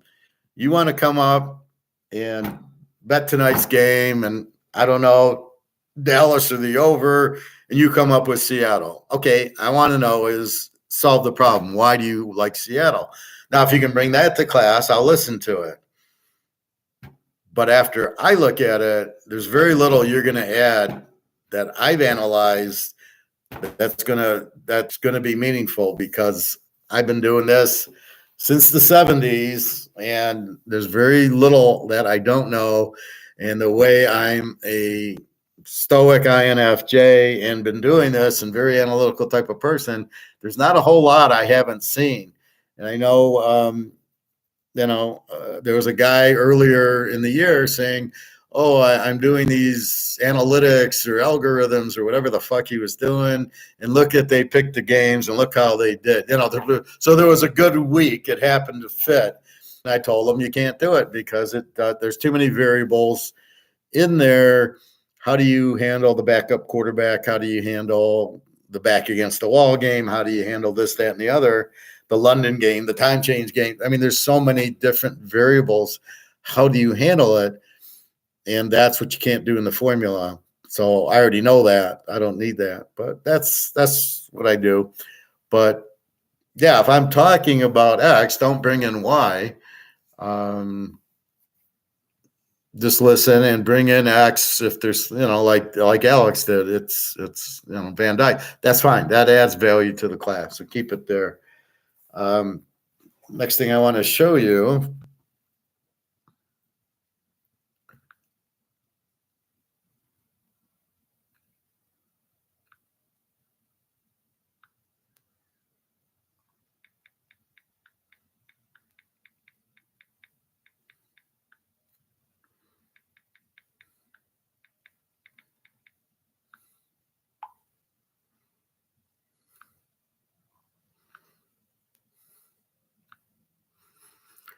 is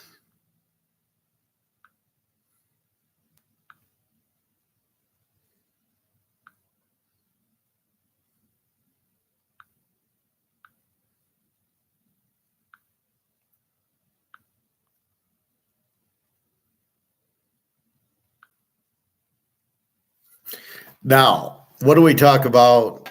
We're switching to economics. Is gold. What do I say? You got to have demand for something, right? I can only sell my Canadian club if somebody wants to buy it, right? If nobody wants to buy it, the value of this is zero. You want it? No. Do you want it? No. Then how do I have a value for it? I only have a value if somebody, I'll give you $100 for it. Now the value is 100. That's how you get value. What do we talk about with this in gold? Nobody wants this. Nobody wants it. It's going to zero. It's heading that way. everybody wants gold because you can't inflate gold. You can't print gold. They're doing it with the paper derivatives, but everybody realizes that's not real. Real gold is the physical gold that you have. Therefore, you can't print it. You can't inflate it. This gets inflated all the time. That's the real reason you want gold, is because it's limited, which is what the phony bullshit is of Bitcoin. Oh, it's limited to 21 million. Oh, yeah, okay, great. But that's really not, but it's not real money. Gold is real money. So gold, so this you can inflate by printing and printing and printing. This you can't. So all the central banks don't want this. They want the gold. So here comes this. I'm watching this, and it says nobody wants the U.S. Treasury bills. Nobody wants U.S. Treasury bills. This I got off of Google. I'll read you the important. Any takers? No. Nobody wants them. Well, what's the value? There is no value because nobody wants them. What we're trying to do, well, let me get it. Nobody wants U.S. Treasuries. Wants a symbol, bullshit. They have fallen badly out of favor with serious consequences for taxpayers, investors, and financial markets. Too much supply and not enough demand means they've inflated it, means they're worthless. So it's not really supply demand. It's like this. It's you put up so much supply that you've killed the value of it. There's demand for this, but because supply is so high, they're not worth anything, and that's what the bonds are. Too much supply and not enough demand have collided to create the worst stretch for the U.S. government bonds since the Civil War. The government keeps borrowing to cover its budget deficits, while once reliable buyers of the debt, both at home and abroad, have pulled back. So how are we paying with the debt? Well, we're printing money with the bonds. So as we print, we're making bonds. We're trying to sell the bonds, and people will pay us for the bonds in lieu of getting interest. So you might buy a 10-year treasury bond for $1,000 and get back $1,100. Well, you'd get, let's say, 5% in 10 years. Well, first of all, I don't trust that you're going to pay me back because your debt's $35 trillion. How the fuck are you going to pay me back? So that's the first thing. There's so much supply. There's not enough people who want the bonds because they're worthless. They realize the inflation. They realize the value of the dollar is nothing, and they don't want that. Why would I want to be in that? I want to be in gold. And that's sort of, we're getting out of COMEX and we're competing with the dollar with gold. But it's out there, but not everybody knows it. So they're trying to cover budget deficits, which they can't. Well, once reliable buyers of the debt, both at home and abroad, have both. So nobody wants it. So who buys it? Us, right? The result, investors are demanding the steepest yield since 2007. Auctions of fresh bonds that were once routine are now going terribly, and bond portfolios are getting absolutely hammered. The longest dated treasury bonds are in a bear market worse than the dot-com bust and almost as bad. So nobody wants a 10-year bond because they can't. Why would you buy a 10-year bond?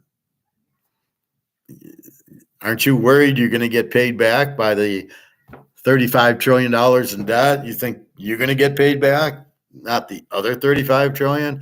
That's the problem with $35 trillion in debt that nobody really understands. Oh, we won't pay. Who do we owe? Well, we owe other countries and anybody with bonds.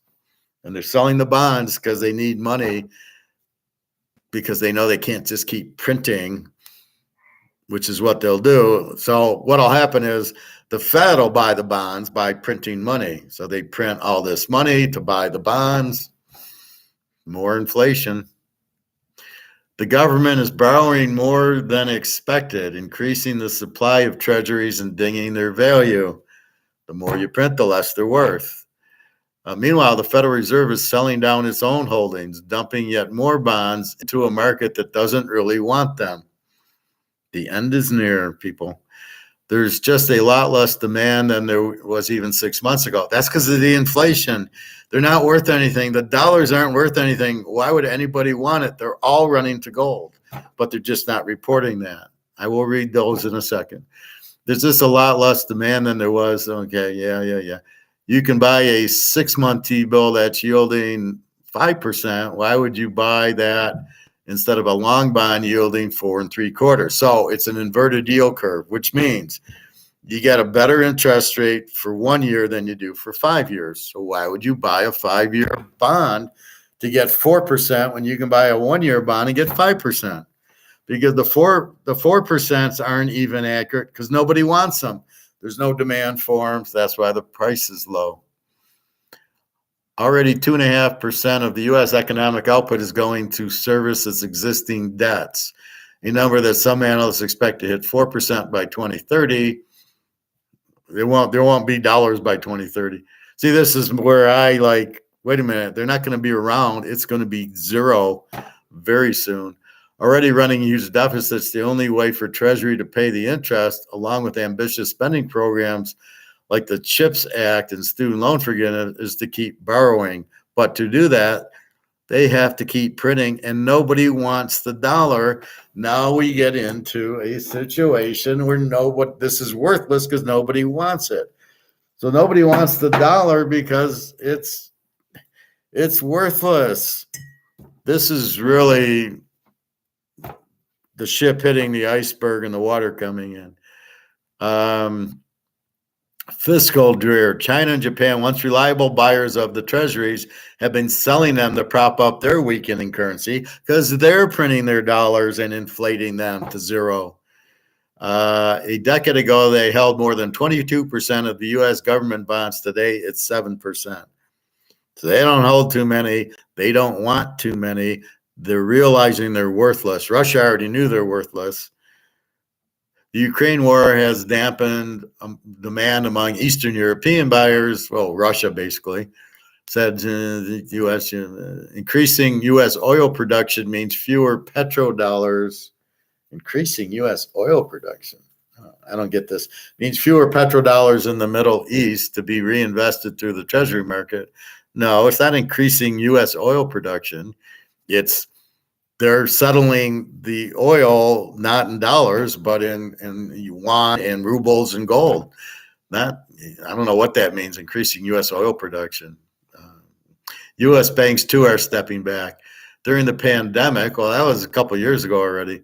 You can't keep using that excuse. They parked a flood of new deposits in government bonds because they had nowhere else to put them. Well, they could have put them in gold. Demand for loans was light. Now that deposit glut is easing and businesses are borrowing again, I'm not sure that they are. Plus, many are sitting on the same paper losses on Treasury bills that brought down Silicon Valley Bank this spring and are disinclined to load up on more. Bank of America, which has $132 billion of unrealized losses, has sold half of it. So because of the interest rates going up, nobody wants Treasury bonds. Why do I want to hold it at a 1% Treasury? Now they're 4%. So I don't even want to, I can't, I'm stuck with them that I'm losing my ass on because the higher the interest rate, the lower the value. And now they're worth a lot less than I paid for it. A lot of investors own government bonds, not so much as an investment, but as an alternate currency, sort of Chuck E. Cheese coin to be used inside financial markets. They are thought to be as good as cash. By whom? Keynesians, not Austrians. We're in gold, baby, gold and silver. But the past few years have tested government bonds and they failed. The market briefly broke in the fall of 2019 and again 6 months later in the early days of the pandemic. It was a $91 billion pile of U.S. government bonds that sparked Silicon Valley Bank's failure. So the bonds this is the same as the 2008 with the real estate trust going, people not paying their mortgage, and all those trusts giving 9% go to zero because if they don't get the money, if people aren't paying their mortgage, they can't take the money and pay you for your real estate trust. So what's happening, a $91 billion pile of U.S. government bonds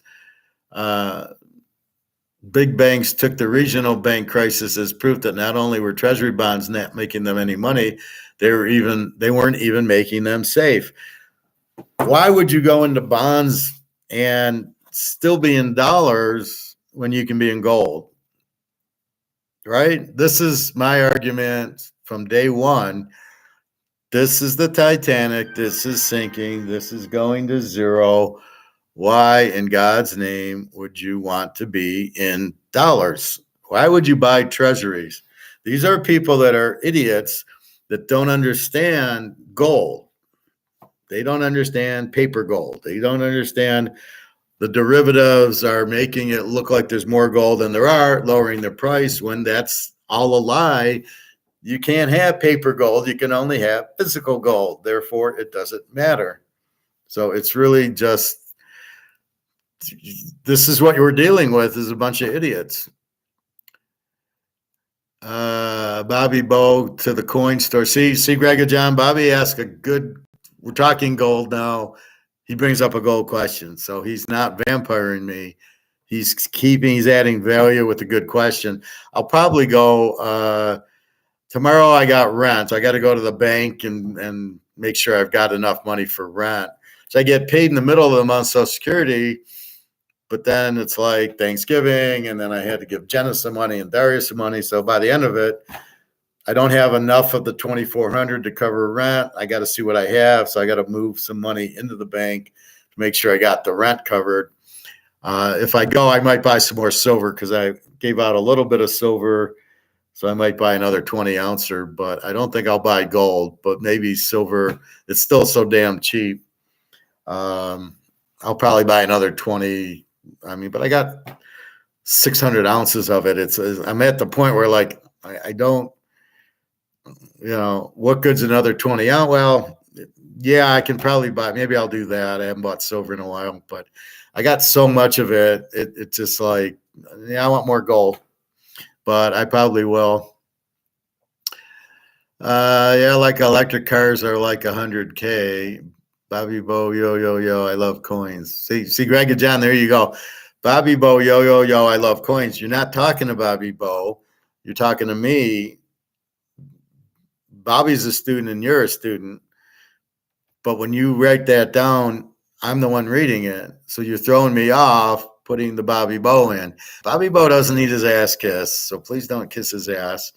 That's not what this is. So keep it to gold or silver. I'm reading this thing on bonds. Keep your comments to that. Now you're vampiring. That's what we mean when you're vampiring us. You're getting us off comment. You're keeping me from reading and that. Bobby asked a good question about, am I going to the coin store? It relates to the issue. You're not. So please be careful, Greg and John. I'm going to put you in the corner. It was a $91 billion pile of U.S. government bonds that sparked Silicon Valley failure. Big banks took the regional bank crisis as proof that not only were treasury bonds not making them money, they were even not safe. The treasury market is supposed to be the deepest and most liquid in the world, and its smooth functioning has serious consequences for other markets. For example, hedge funds that got caught on the wrong and heavily leveraged side of the violent Treasury swing earlier in March sold whatever else they could, contributing to the rout in stocks. Safe havens only work if they're safe. They're saying the bonds aren't safe. But that's what we've been saying. You've got to get out of dollars. You've got to get off the Titanic. The banks are in this. The bonds are this. The stocks are this. The real estate trusts are in this. Everything's in this. You've got to get off of the bonds and out of the banks and into the gold. So let's say you have $500,000 in the bank. You think you're safe. This has been my whole thesis the whole time. You think you're safe because you got $500,000. And what do I say? You're not safe because you're in dollars. And when the value goes to zero, what good's your 500,000? Now, how much gold will you be able to buy with your 500? If you can, maybe you can, maybe there's an opportunity, but it's going to be, now it's 2,000 an ounce. It's going to be 20,000 an ounce. So how much gold are you going to buy with $20,000 an ounce gold? with your 500 grand and realizing that your 500 grand is worthless. Your house will have no value in dollars. It'll have a value in gold. So as your dollars losing value, how much value is going to be, like the house is an asset. So it'll be worth 2 ounces of gold, let's say. What value will your money have when the value of the money has zero value? It won't have any. It's not going to get valued in gold. Gold will be gold. I'm going to buy your house with 2 ounces of gold, and you got a $500,000 house. I don't want your $500,000 because they're worthless. They're worth zero. You got 500 grand in the bank. You think you're okay. Nothing will happen. Look at 2008 and 1980 and da. We didn't have the debt. And we didn't have the inflation that we do now. Well, we did have 20% inflation, but the whole world's inflated, and we can't print money because of the debt to get us out of this shit. We're all fucked. And it's every country in the world who's printing dollars, like Venezuela, like Greece, and Pakistan and Turkey. They're all printing. And look at Zimbabwe. They ended up going to gold coins because they kept printing their dollars, and people are hating that they have gold coins. It's saving the country because their dollars are worthless. And then people are using the gold to buy stuff. So, but you actually need gold to do it. How much gold do we have? Now, I assume we have some gold because we go to the coin store and there's the buffalo or the American eagle that came from the government printing press. So I assume there's some, but not nearly enough for all the people here. And it'll have to be a much higher price. And that's what we're waiting for. TK, when gold goes up and everything is gold, will they have to make more gold? You can't make more gold. That's the point. That's the beauty of gold. You can't make it. It comes out of the ground. That's it. And there's 255,000 tons. A ton is 32,000 ounces. Russia and China own 100,000 of the 250,000 tons. The central banks in Europe and Asia own probably, 50, 60,000 tons. There's not a whole lot left. And when I go to the gold coin store and I buy an ounce or two, it's not buying a ton. I don't have 32,000 times 2,000. I don't have 700,000. It's probably more than that. Probably 7 million. I don't have that kind of money. My point is, if you have 500 grand in the bank, get it out and buy 500,000 worth of gold. When I was working at that Madoff place, I did talk to one of my friends in the back room, and I told him, and I went with him, and he gave him $100,000, and he got 50 ounces of gold. This is a couple of years ago now. And I says, it's going to take a little bit of time, but the dollar's going out. And then he came back and bought another $50,000 worth of silver. And he's got it in his safe at home, and he's about to smile. Now, I have as much as he has. He did it all in one fell swoop. I didn't. I did it over the course of about 2 or 3 years now, where I've taken a couple thousand here and a couple thousand there. That's why I'm hoping I get this job at the Wells Fargo. So I had the interview yesterday. I will probably... I saw the guy asked to be friended on my LinkedIn. I don't really keep my LinkedIn up to date, but a little bit. And I don't believe in all this like Facebook stuff. They can talk about being controlled by CBDCs. You're much more controlled on Facebook and Twitter than you are on CBDC. So they know everything you're doing. Anyway, with that said, so they did look at it. So if I'm back to work, then I can go buy more gold and silver. So when the guy at Toyota asked me, why am I working there? My answer is to buy gold. Why else? Why are you working here? You work for a paycheck. I'm working for a paycheck. Problem is, what I do with my paycheck is buy gold. What you do with yours is who the fuck knows and who the fuck cares. So if comes back currently at 2055, How much is the premium on gold when you buy at the coin store? All right, well, let's take a look. So we go to eBay. Now it's a little bit cheaper than eBay, but let's go to my save favorites on eBay.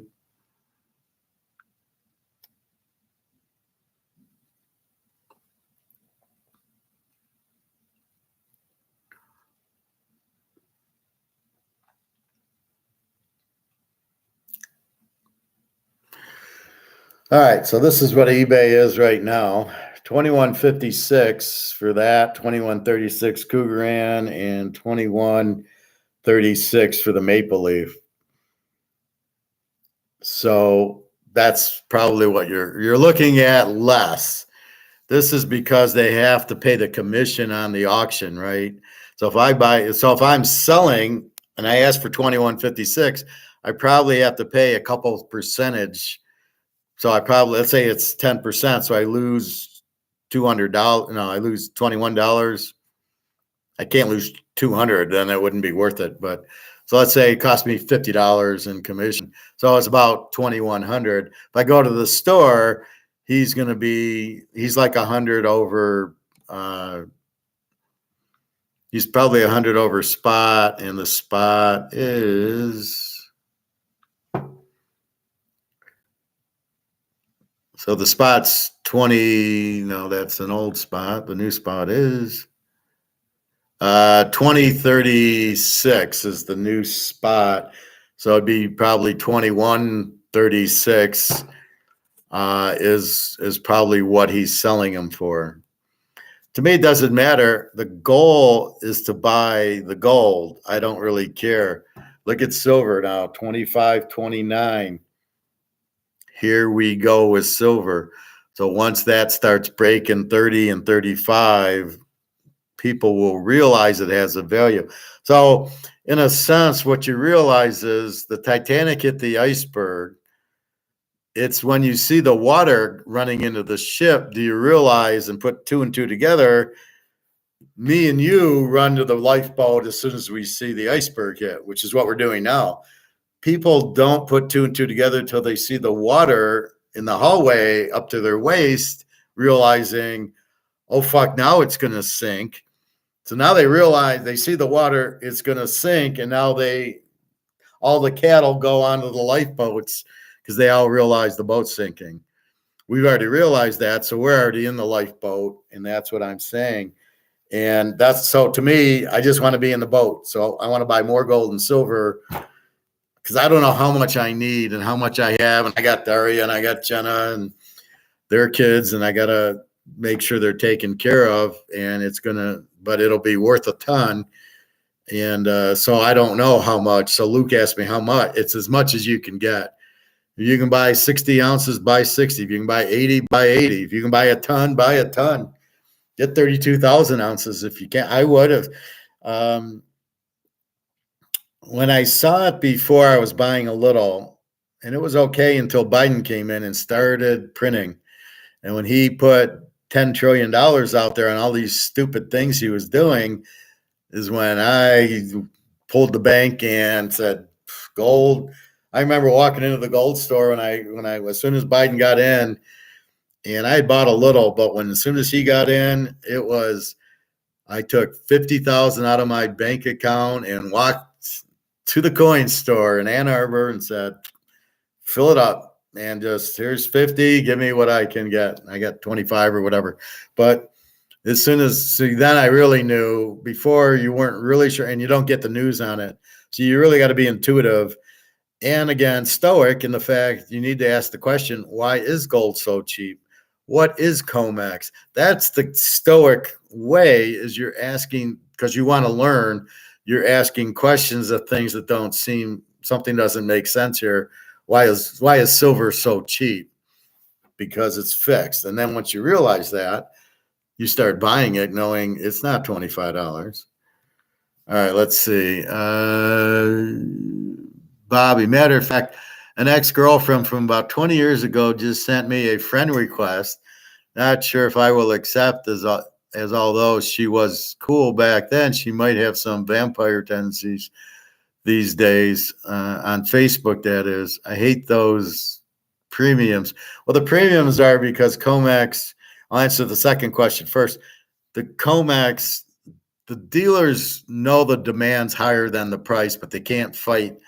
They can't fight COMEX. So when COMEX puts out a price of 2045, what do they do with it? They know there's more demand, so they premium. But believe me, Bobby, they're not even close to the real. The real price should be 20,000. You're getting it for 2150. Be thankful. That's what I'm saying. I understand they're trying to inflate gold with paper. You can't inflate gold with paper. You can only inflate paper with paper. You can print more of this, which hurts, which the value goes down. But with gold, it's perfect. You can't inflate it. You can't print derivatives and say they're gold. The only thing that's gold is the coins, is the gold bars, the gold coins, is the gold. That's it. There is nothing else they can do. So they can't inflate gold. So they try to. So the dealer puts the premium on it. He has no idea what they're doing. If it was our store, Bobby, we wouldn't be selling any of it. We would just take it in. We'd sell something else, and we would just smile every night. We'd be having a party going, we got 100 ounces of gold in today, and we're not selling it till it's 25,000 an ounce. That's what we would do at our store. We would never sell it. We would never sell it with a premium. We wouldn't need to. And the premium will go away when it gets to the 25,000. You probably won't see a premium, but the premium's fine because it's really not an issue. It's just simply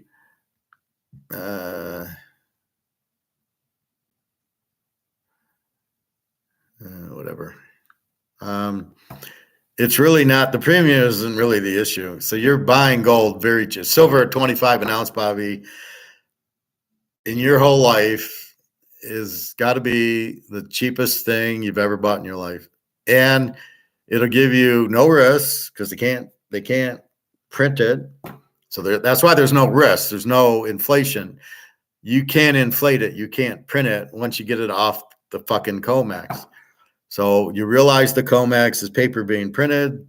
We realize the Russians, Chinese have gold and silver, and they want a higher price. We realize the dollar's going out. Nobody wants it. We realize the real price of silver is 10 to 1 to gold, and gold's moving up and silver's not. And we'll realize that. So it'll take a little bit of time, and we realize and understand that you're buying the best asset you ever bought in your life 1,000 times cheaper than it should be. I mean, silver should be 2,000 an ounce is 25. Oh, why would silver be 2,000 an ounce? It's never been more than 50 because it's been fucking price fixed and derivative the whole time. That's why it's never been more than 50. They've been pricing it. And for whatever reason, these idiots are listening to the COMEX price instead of the physical price. We understand that. So $2,000 an ounce silver is cheap.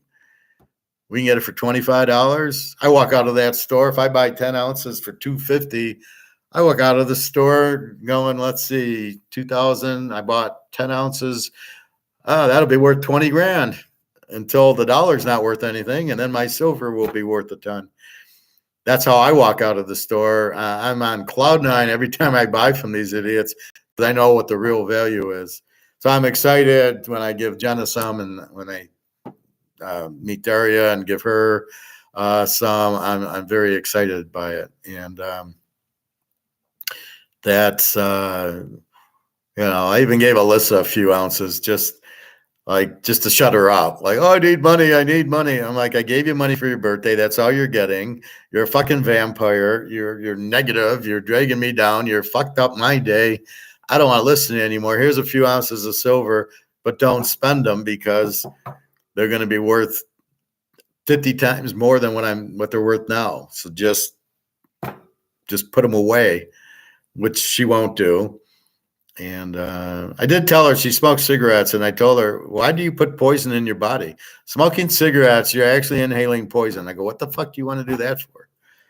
She won't listen, but I had to say it. Anyway, did the coin guy talk to you about anything when you walked in there to purchase $50, 50,000 worth, as in trying to pick your brain on what you may know that he didn't from an economic standpoint? This is a guy in Ann Arbor. That was the first venture. And then I found out this guy 10 minutes from my house has a jewelry that sells the gold. And I don't go back to Ann Arbor because he's not reliable. I'll call him up because it's a 20-minute drive. And I'll say, do you have gold? Yeah. And then I drive there and he doesn't have it. And I'm like, well, you just told me. Like, what the fuck are you telling me for that you have it? And then I drive to you and you don't have it. So this way I go to the guy at the store and he always seems to have gold or silver or something. It's like an extra, 50 cents or dollar more. So like for gold or silver, but I don't care. It's worth the shorter drive. I know I talked about, because of the inflation, but I think he knew about it. He wasn't really picking my brain too much. And then he showed me a Sandy Koufax rookie card he had, but it was like a 5 or a 6. It was kind of a couple corners were dinged and it was off center. But we looked at like a PSA 6 Sandy Koufax. It was a 53 or 54. I think it was a rookie card, or might have been a second year card. As well, it's worth about 17 grand. Then I showed him the Joe Montana rookie card at 125. That got his attention. But a little bit. This guy, he doesn't, at the store I go to now, he doesn't pick my brain as much as he should. I kind of tell him my brain just to try to help him. And he, when I brought in my guy with the 100,000, I gave him the economics class, so he bought the 100. He didn't question it. He brought in 100 grand. I sat there and the guy had to order it, but he got it within a week. He got like 50 ounces of gold, and it was like, well, so it was cool.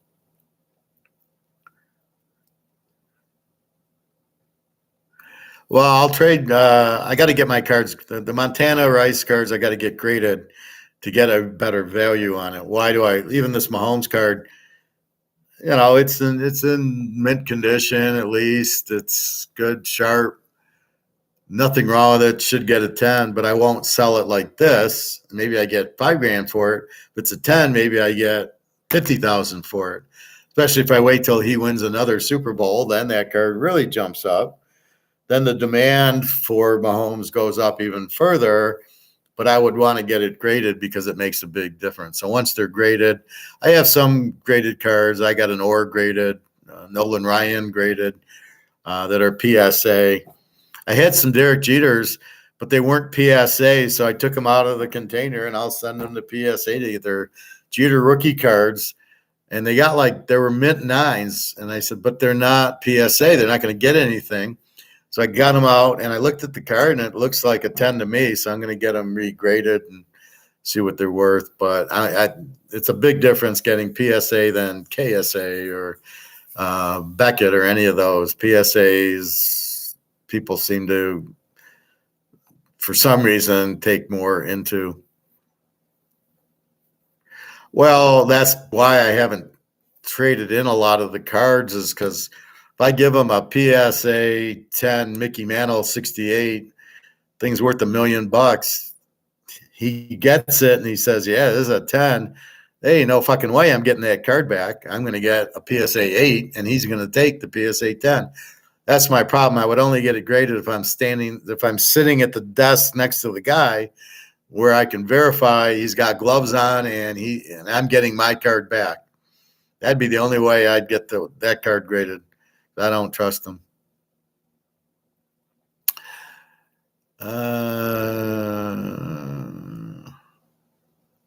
Tech companies are sitting on hordes of cash, and some experts think China's trade surplus it's as much as 300 billion bigger than official numbers. Well, China always lies.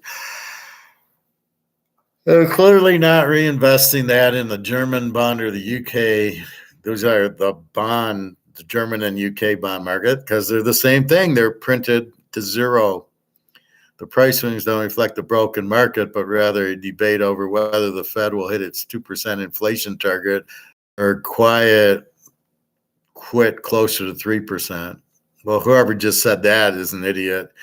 Inflation's 20%. It's never going to be under, until the dollar goes to zero. So I don't know what they're talking about.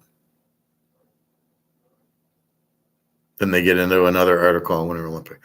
But that's basically,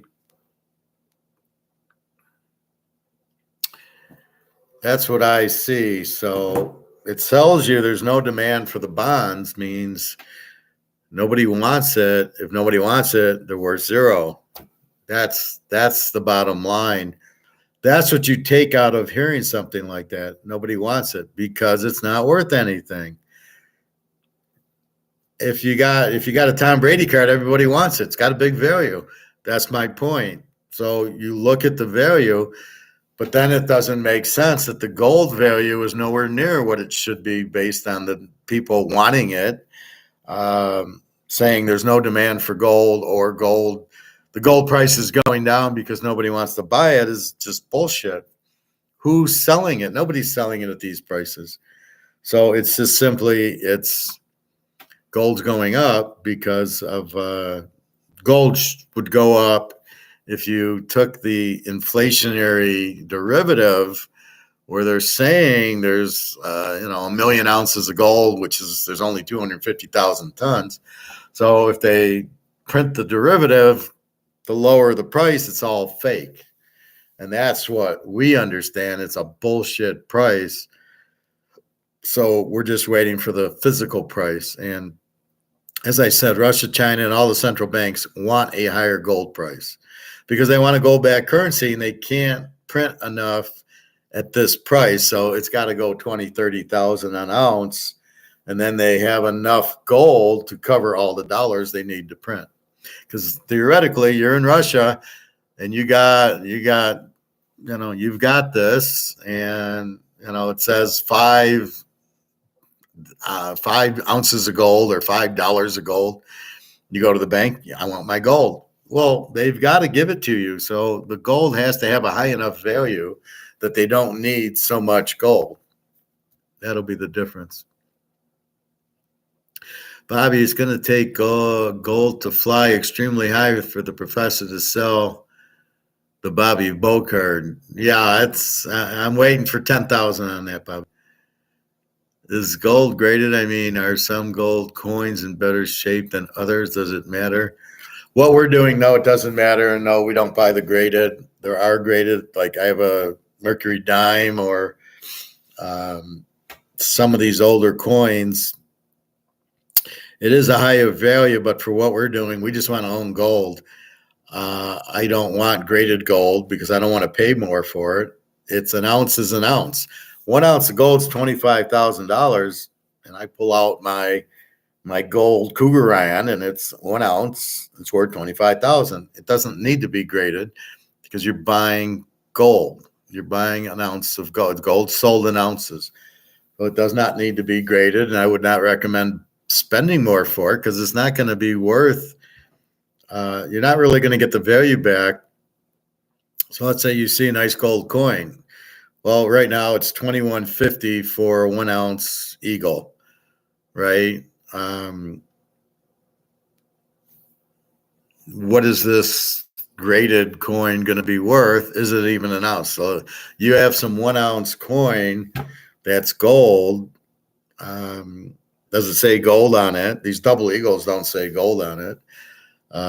These sovereigns in the James Bond movie my guy has doesn't say gold on it. So you're better off just buying the gold. It's what you want to do, but you only have 2 choices. You can't buy ETFs because they're fake. They're the same as COMEX. They're paper that are fake. You can either buy coins or you can buy the bars.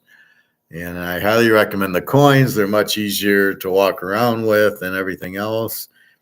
The bars, I put one bar in my, I have all my gold in little plastic cases.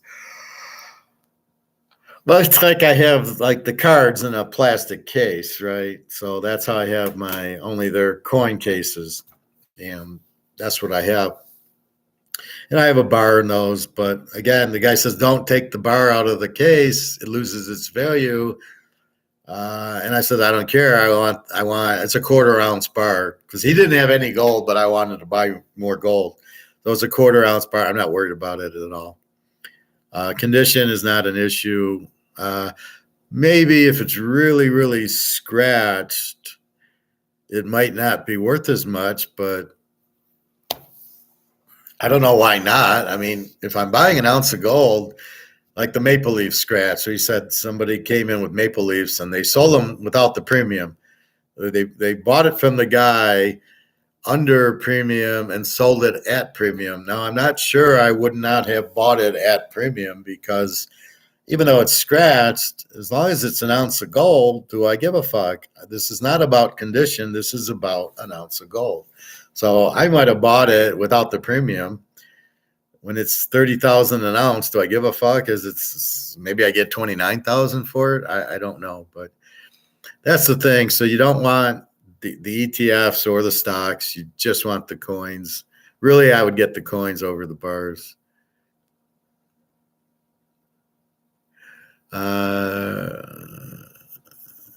Well, see, Bobby, once your card's valued in gold, we'll see, we'll see how much we get for it. But I still don't think it'll be as high as the Mahomes card.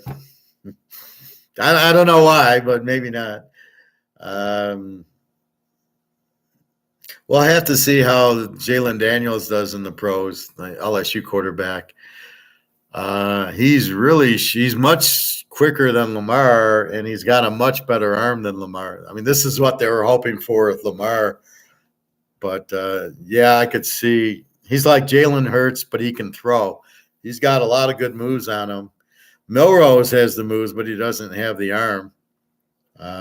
So we will see. Again, you got to put safeties on them because they can fake out the linemen, but they're not faking out the safeties or probably half the linebackers.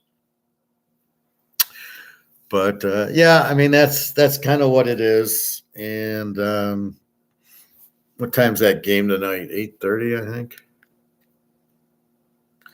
I'm saying that because I got a post.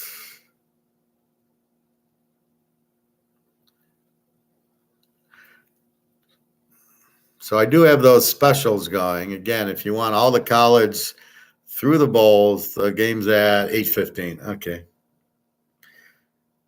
If you want all that, I see. So if you want that, I would say it's $100. You get this week's college and then all the way through the bowls and the playoffs, all the locks. $100, can't go wrong.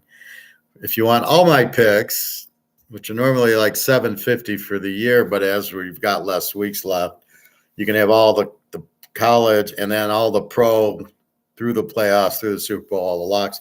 I'm just going for $200 on that. So it's a steal. Normally it's $100 a week to get all my picks, including the locks. So I got Michael Jordan cards. 8:15. So it's 4:30 if I can post. So we will see. But I mean, the league's so bad and you got so many good college quarterbacks, and I'm wondering why. Is it the coordinators in college are better, except for the Notre Dame coordinator? Look at LSU, Brian Kelly. Why isn't he a head coach in the NFL? He's been good anywhere he went. Notre Dame, he had restrictions. I think they made the playoff once, but they had to play Alabama. They didn't have a chance. But, I mean, look at Daniels. Puts up 40, 45 a game. why isn't he, why aren't they doing this in the pros? Why is the best team, Miami, putting up like 31? And then that's it. And then it's 28s, 4 or 5 teams, Dallas, Frisco, and then everybody else is 22. But in college, we've got Colorado putting up 40, and we got Oregon 40, and Oklahoma 40, and Kansas State 40, and Washington 35. And I mean, why is there so many points in college, and then in the pros there's nothing? There's no good pro team. It's just, okay, are the defenses better? I don't even know anymore, because nobody's as good as Georgia or Oregon's defense in the NFL. Baltimore is close. You think Jim Harbaugh is a good coach? Yeah. Yeah, Brian Kelly was good. He was at Lake Superior State in Michigan, and he won those national titles out of Division III or whatever. Then he went to Central Michigan, and he won the MAC, and then he went to Cincinnati, and he had that undefeated team. What I didn't like is he didn't finish the year out. He's got a fucking undefeated team, and he goes and jumps ship to Notre Dame. I thought was terrible. And then now he's at LSU, and I think he's a real good coach. And that's where I was like, why are you starting Daniels? The kid you had is much better. So anyway, he did that. But, yeah, see, this is the problem. Like this week, there is no LSU to bet. We can't bet it over because they're not playing. They lost to Alabama, so it's Alabama, Georgia, and that's what you have there. So that's why this week's kind of tough. The Bulls, then, that's what we look for. LSU, let them play Washington, and we'll bet the game over 100 and clean up on it. So that's kind of what you want. If LSU actually had a good defense, they would have beat Georgia, if not come very close to doing it. Where did he jump ship from before noted? Cincinnati. So he goes Central Michigan to Cincinnati, Cincinnati to Notre Dame. Cincinnati was undefeated. It was when Florida, I think Tim Tebow or whatever, Florida was undefeated. And I don't know if they're undefeated. They were playing Cincinnati in like the Orange Bowl. And then he jumps for Notre Dame. Like, why did he have to leave before? I thought that was extremely a terrible decision. You're letting your whole team down because you're running to Notre Dame. Like, well, what are you going to do at Notre Dame for a week and a half before the bowl, before the New Year's? You're not doing anything.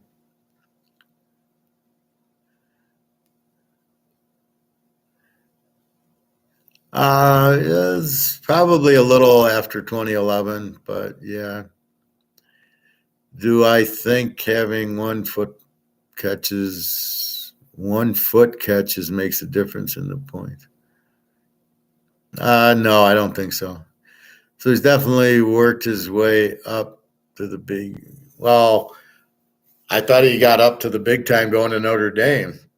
They were pretty big time at Cincinnati. And then he went to Notre Dame. So I didn't think he'd leave Notre Dame for LSU. And he's always been a good coach, but he struggled at Notre Dame because there had too many restrictions. Like, they couldn't get Jalen Daniels unless he had like a 3.0 grade point average. So Notre Dame's very strict in their, so all these guys playing actually have to have a brain at Notre Dame where they can't spell cat at Alabama. So you got some of that stuff going. But, yeah, LSU's got great athletes that he's been getting. But, yeah, well, that's what I mean. He's good, and they score a lot. Now, if he goes to the pros, so let's say he goes and coaches Detroit, are they going to now start scoring 45 points a game? And if he got Daniels, would he run the same offense as he does in LSU? And would it be the same result?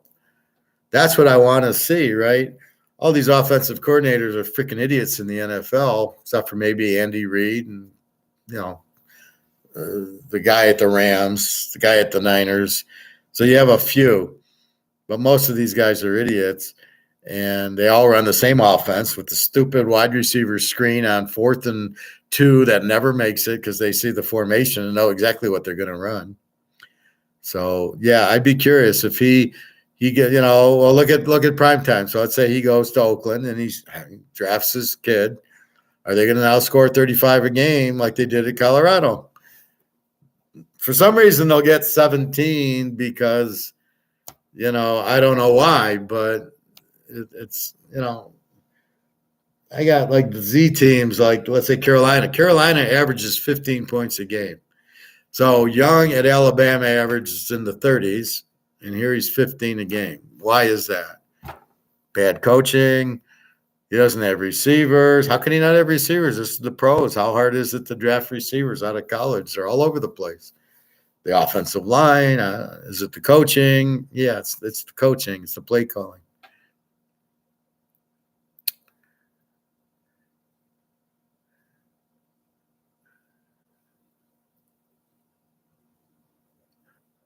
I agree. Notre Dame definitely got the name, but they remind me more of a Miami program where they were great in the 90s, but now LSU has the better talent up there with the Georgia and the Bamas, Florida States, etc., and Ohio State. Well, now it's shifting some more. So LSU was nothing. They get Burrow, and then they get to recruit, and they get Chase and Jefferson.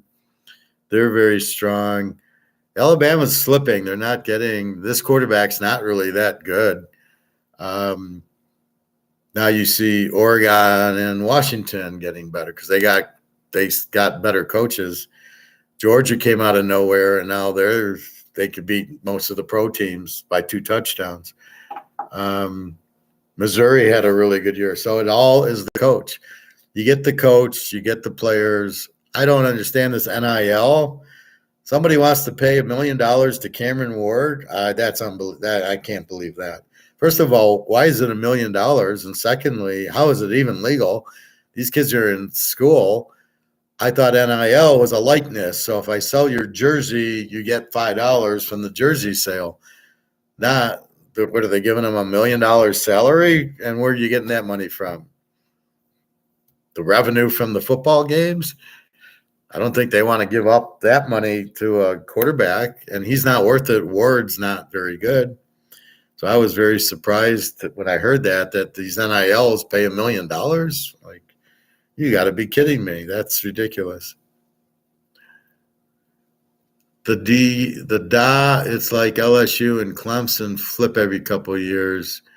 Auburn has become a joke. Well, they had that 1 year with Cam, that 1 year against Florida State. And then, they disappear. They keep changing. Well, look at Bo. They had Bo Nix. He didn't do anything there. Goes to Oregon, and they're the number 2 team in the country. Same quarterback, bad coaching, right? So that's really the key to it. It's always been the coach is what determines everything.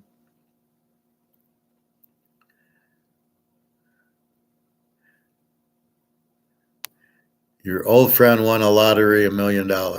Okay, what's the point of that? Do we care? No. Why bring that up? What does that have to do with anything?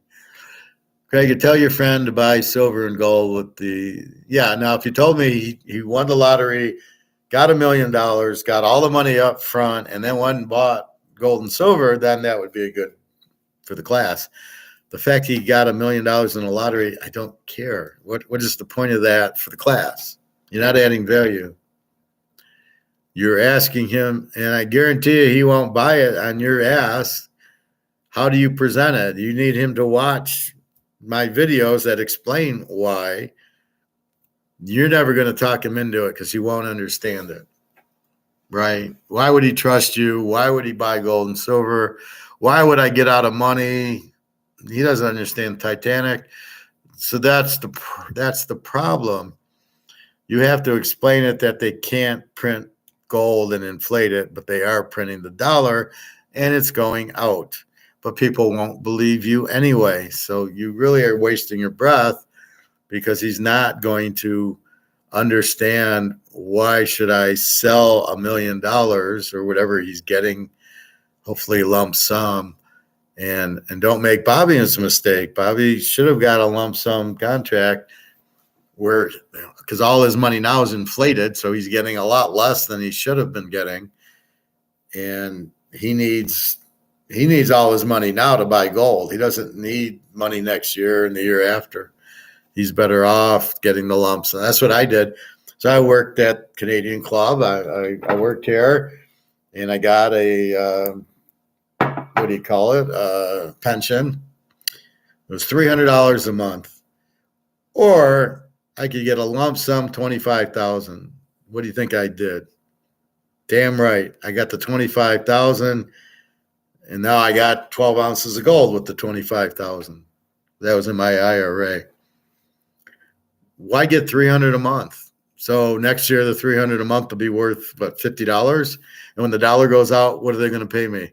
Sorry, there's no dollar, so we can't pay you your pension that you're relying on. I mean, now I was only there 3 years, and they sold out to 7-Up, so it's kind of weird. I'm finally in a good place, and they sell. It's like, that's my luck. I don't know. Anyway. So I'll bet you $100, Greg and John, that he won't buy, because you won't know how to explain it, because you're a vampire and you're going to start going off on tangents that won't be meaningful to gold and silver. So good luck with that, but it'll never happen. Just have him watch one of my shows, and then he can make up his own mind. And then he'll run and buy it, and then he'll be asking you, where do I buy it at? But you aren't qualified to teach it. That's the problem. So why would I get $1 million in the lottery when I don't know what I get after taxes? Why would I buy gold with it? Do I know enough about gold? Well, if I'm buying the lottery ticket, I probably don't know anything about gold, because I wouldn't waste my money on lottery. I just buy gold, and that I'm in the lottery with the gold. I buy an ounce for 2,000. It's going to turn into 50. What do I need the lottery for? I got a for sure winner buying the gold instead of praying that I hit the lottery.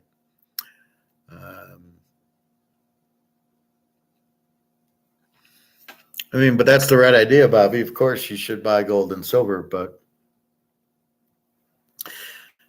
until everybody knows that's the bottom line, because Stone Cold says so, they won't do it. But if Stone Cold told them to buy gold, he would. But I wonder if Stone Cold has gold and silver. All these guys are going to lose all their money. It's terrible. You watch a football game, you see 80,000 fans, and how did you afford the game? Because they're all $300, $400, $500 now a ticket. How people go to the games is beyond me. What was your ticket at LSU? Well, LSU probably wasn't that expensive, but if I would never go to a Lion game, but let's say I wanted to see Joe Burrow and Chase, and I'd go to see Cincinnati, or I drive down to Cincinnati. I wonder what it cost for the ticket. Probably $200. You got to be out of your minds. So that's what I'm saying.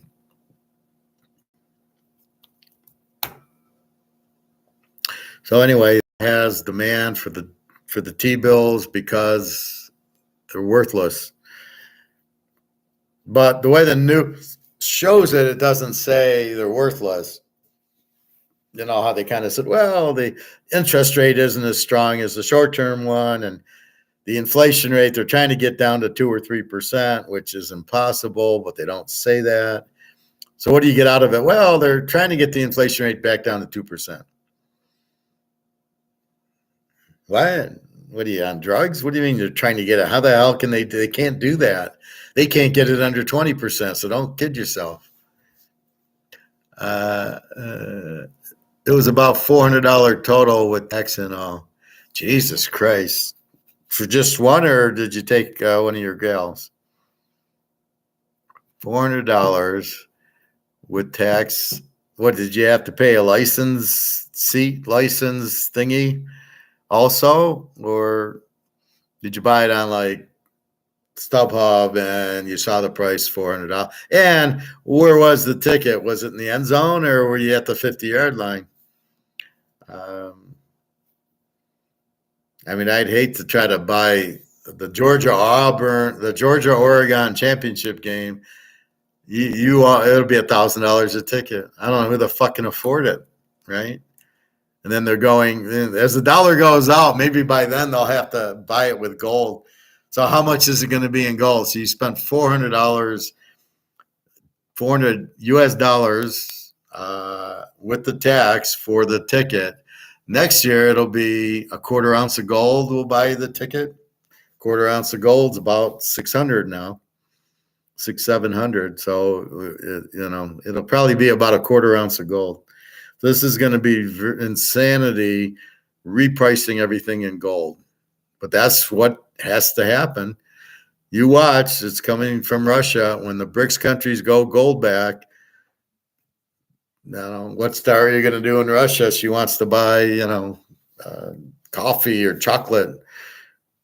No, you're gonna need the gold to buy it. So I'm like, I haven't told her yet, but I don't know how I'm gonna help her, because once they go back gold back currency in BRICS or Russia, I'm gonna need $10,000 to give her 100.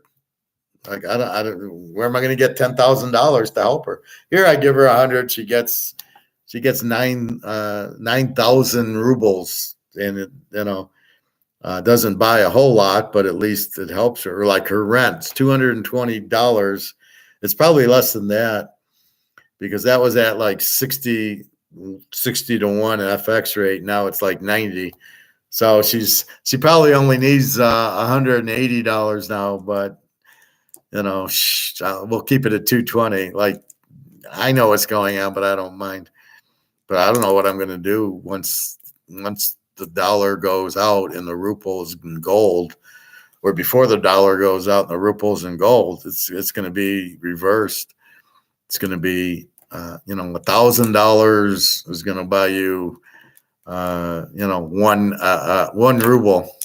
Yeah, well, Daria, you're in trouble. But their gold back ruble will be worth a lot of money. We'll see. Well, she'll have to get paid in gold back rubles, right? Because there won't be rubles anymore.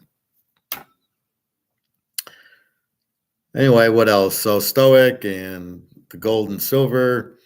Again, keep in mind, you cannot inflate gold. You can only inflate the dollar, which is printing.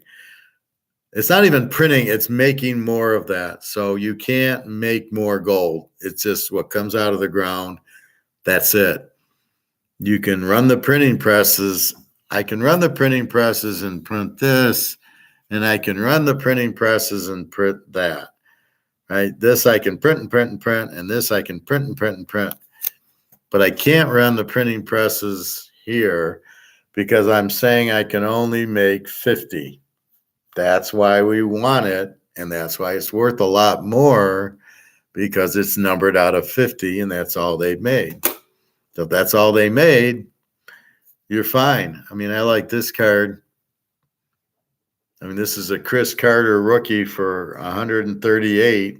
It's numbered. I always liked Vanguard. It was always a pretty thing, and I like the logo. I always like the logos. But unfortunately, his isn't probably worth too much. But I got the Tom Brady in that. It's like 700 count. That's going on 30,000. So I got a couple of those limited Brady rookies. But that's what you're looking for. So you want things that you can't print and ruin by over making. That's why all the dollars are in trouble, because the governments run by the mafias are printing, because the Keynesians think you can keep printing, and you're not going to suffer any problems.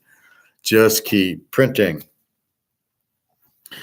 And where you're going, you can't. You ruin the value. It has no value. You can see treasury bonds. Nobody wants them because you printed them to death. They don't have a value. Nobody wants a treasury bond because they're worthless. The debt's too high. And so that's really what you need to understand the most, is that's how they do it, is they're all crooks. And so they think, oh, I'll print $1 billion, put it in my pocket. it'll be worth $1 billion. And that's what I'm saying. But it's not worth $1 billion. Yeah. If you print another $1 billion out, it's worth 800 million now. Every time you print another $1 billion, you dilute it because there's too much, sort of like the gold derivatives. Every time you do a derivative and short it, the value drops because now there's more gold out there, but because it's paper, it really is not the real price, because you can't inflate gold coins. The paper, you can keep printing paper, but it's not the real value. That's why I keep saying this value is a joke. And so you get frustrated going, well, when are we getting the real value? But if we really had the real value, we wouldn't be able to afford it. Gold would be 50,000 an ounce right now. We'd be like, well, I can't afford gold. And silver would be 2,000 or 3,000, and maybe you buy a few ounces of silver, and that's it. So we're actually benefiting by being able to buy the gold at 2,000 an ounce. It's a once in a lifetime thing, because it's never going to go back there. You'll never see it under 20,000, and then you're going to just see gold being gold, because you can't print it. You can't just inflate it, and now there's 1 billion pieces of gold. You can't. It's 250,000 tons, and they make like 3,000 tons comes out of the ground every year. Big deal. But you can't print it, so you can't inflate it. That's what makes it attractive. It's pretty is what makes it attractive. It's real money is what makes it attractive.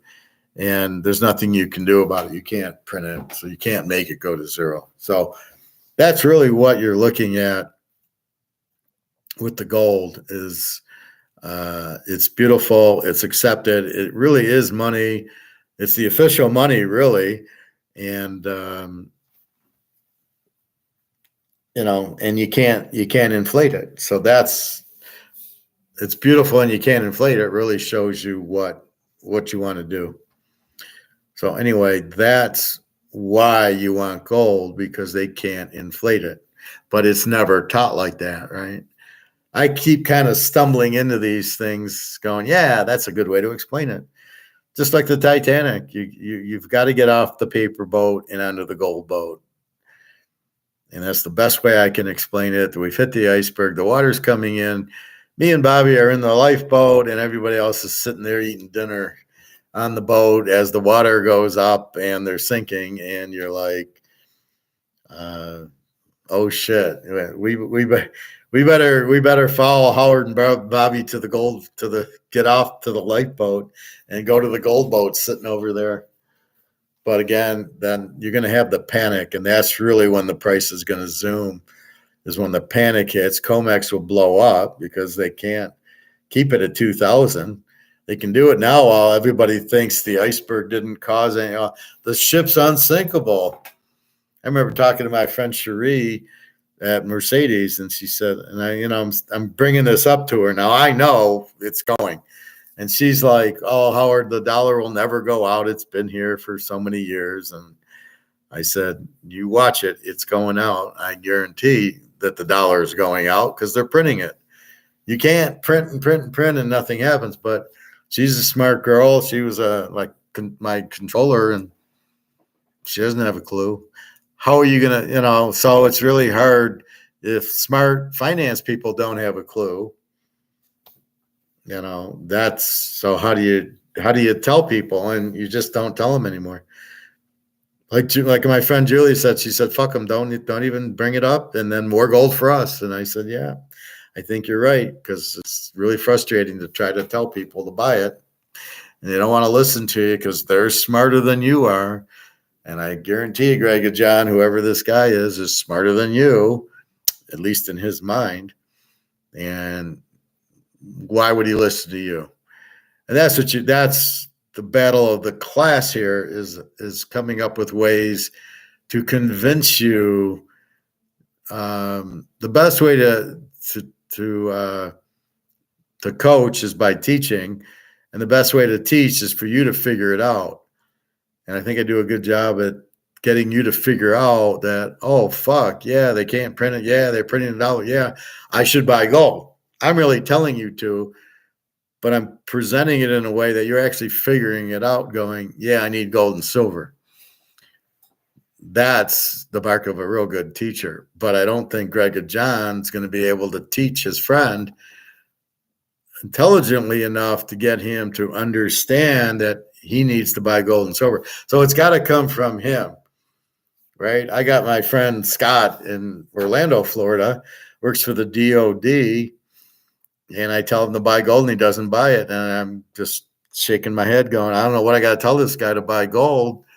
He's got a good job, probably makes 110 grand a year. And I got a family and this and that. And I go, yeah, but you buy gold, you'll protect your family. Don't buy gold, and you're going to be on this. You're going to be living out of a box. And he won't listen to me. Now we're not talking because I'm becoming stoic and he's becoming a pain in the ass. So I'm like, okay, you don't want to listen to me. I got other people I'm going to try to tell than you. I only want friends that are going to listen and respect what I'm telling them. If they don't want to, I don't have time for you. So I basically haven't talked to them in a while. But that's how you still not have goal that I'm teaching you everything about it. And he's smarter than me. Okay, fine. Well, we'll see who the smart guy is in about 6 months when gold's at 20,000 an ounce and you don't own any. We'll see how smart you are then. Anyway, so that's it. I put in tonight's game. Dallas 8.5, 47.5. I think you get Dallas under a field goal, maybe over. Seattle is always a good road dog, but I'm afraid they really don't score that much against better defenses. And Dallas is a strong home favorite. So everything points to either Dallas or the over. And then just look for a Sunday game to play it with. And even that, there's a lot that you got to look for the injuries.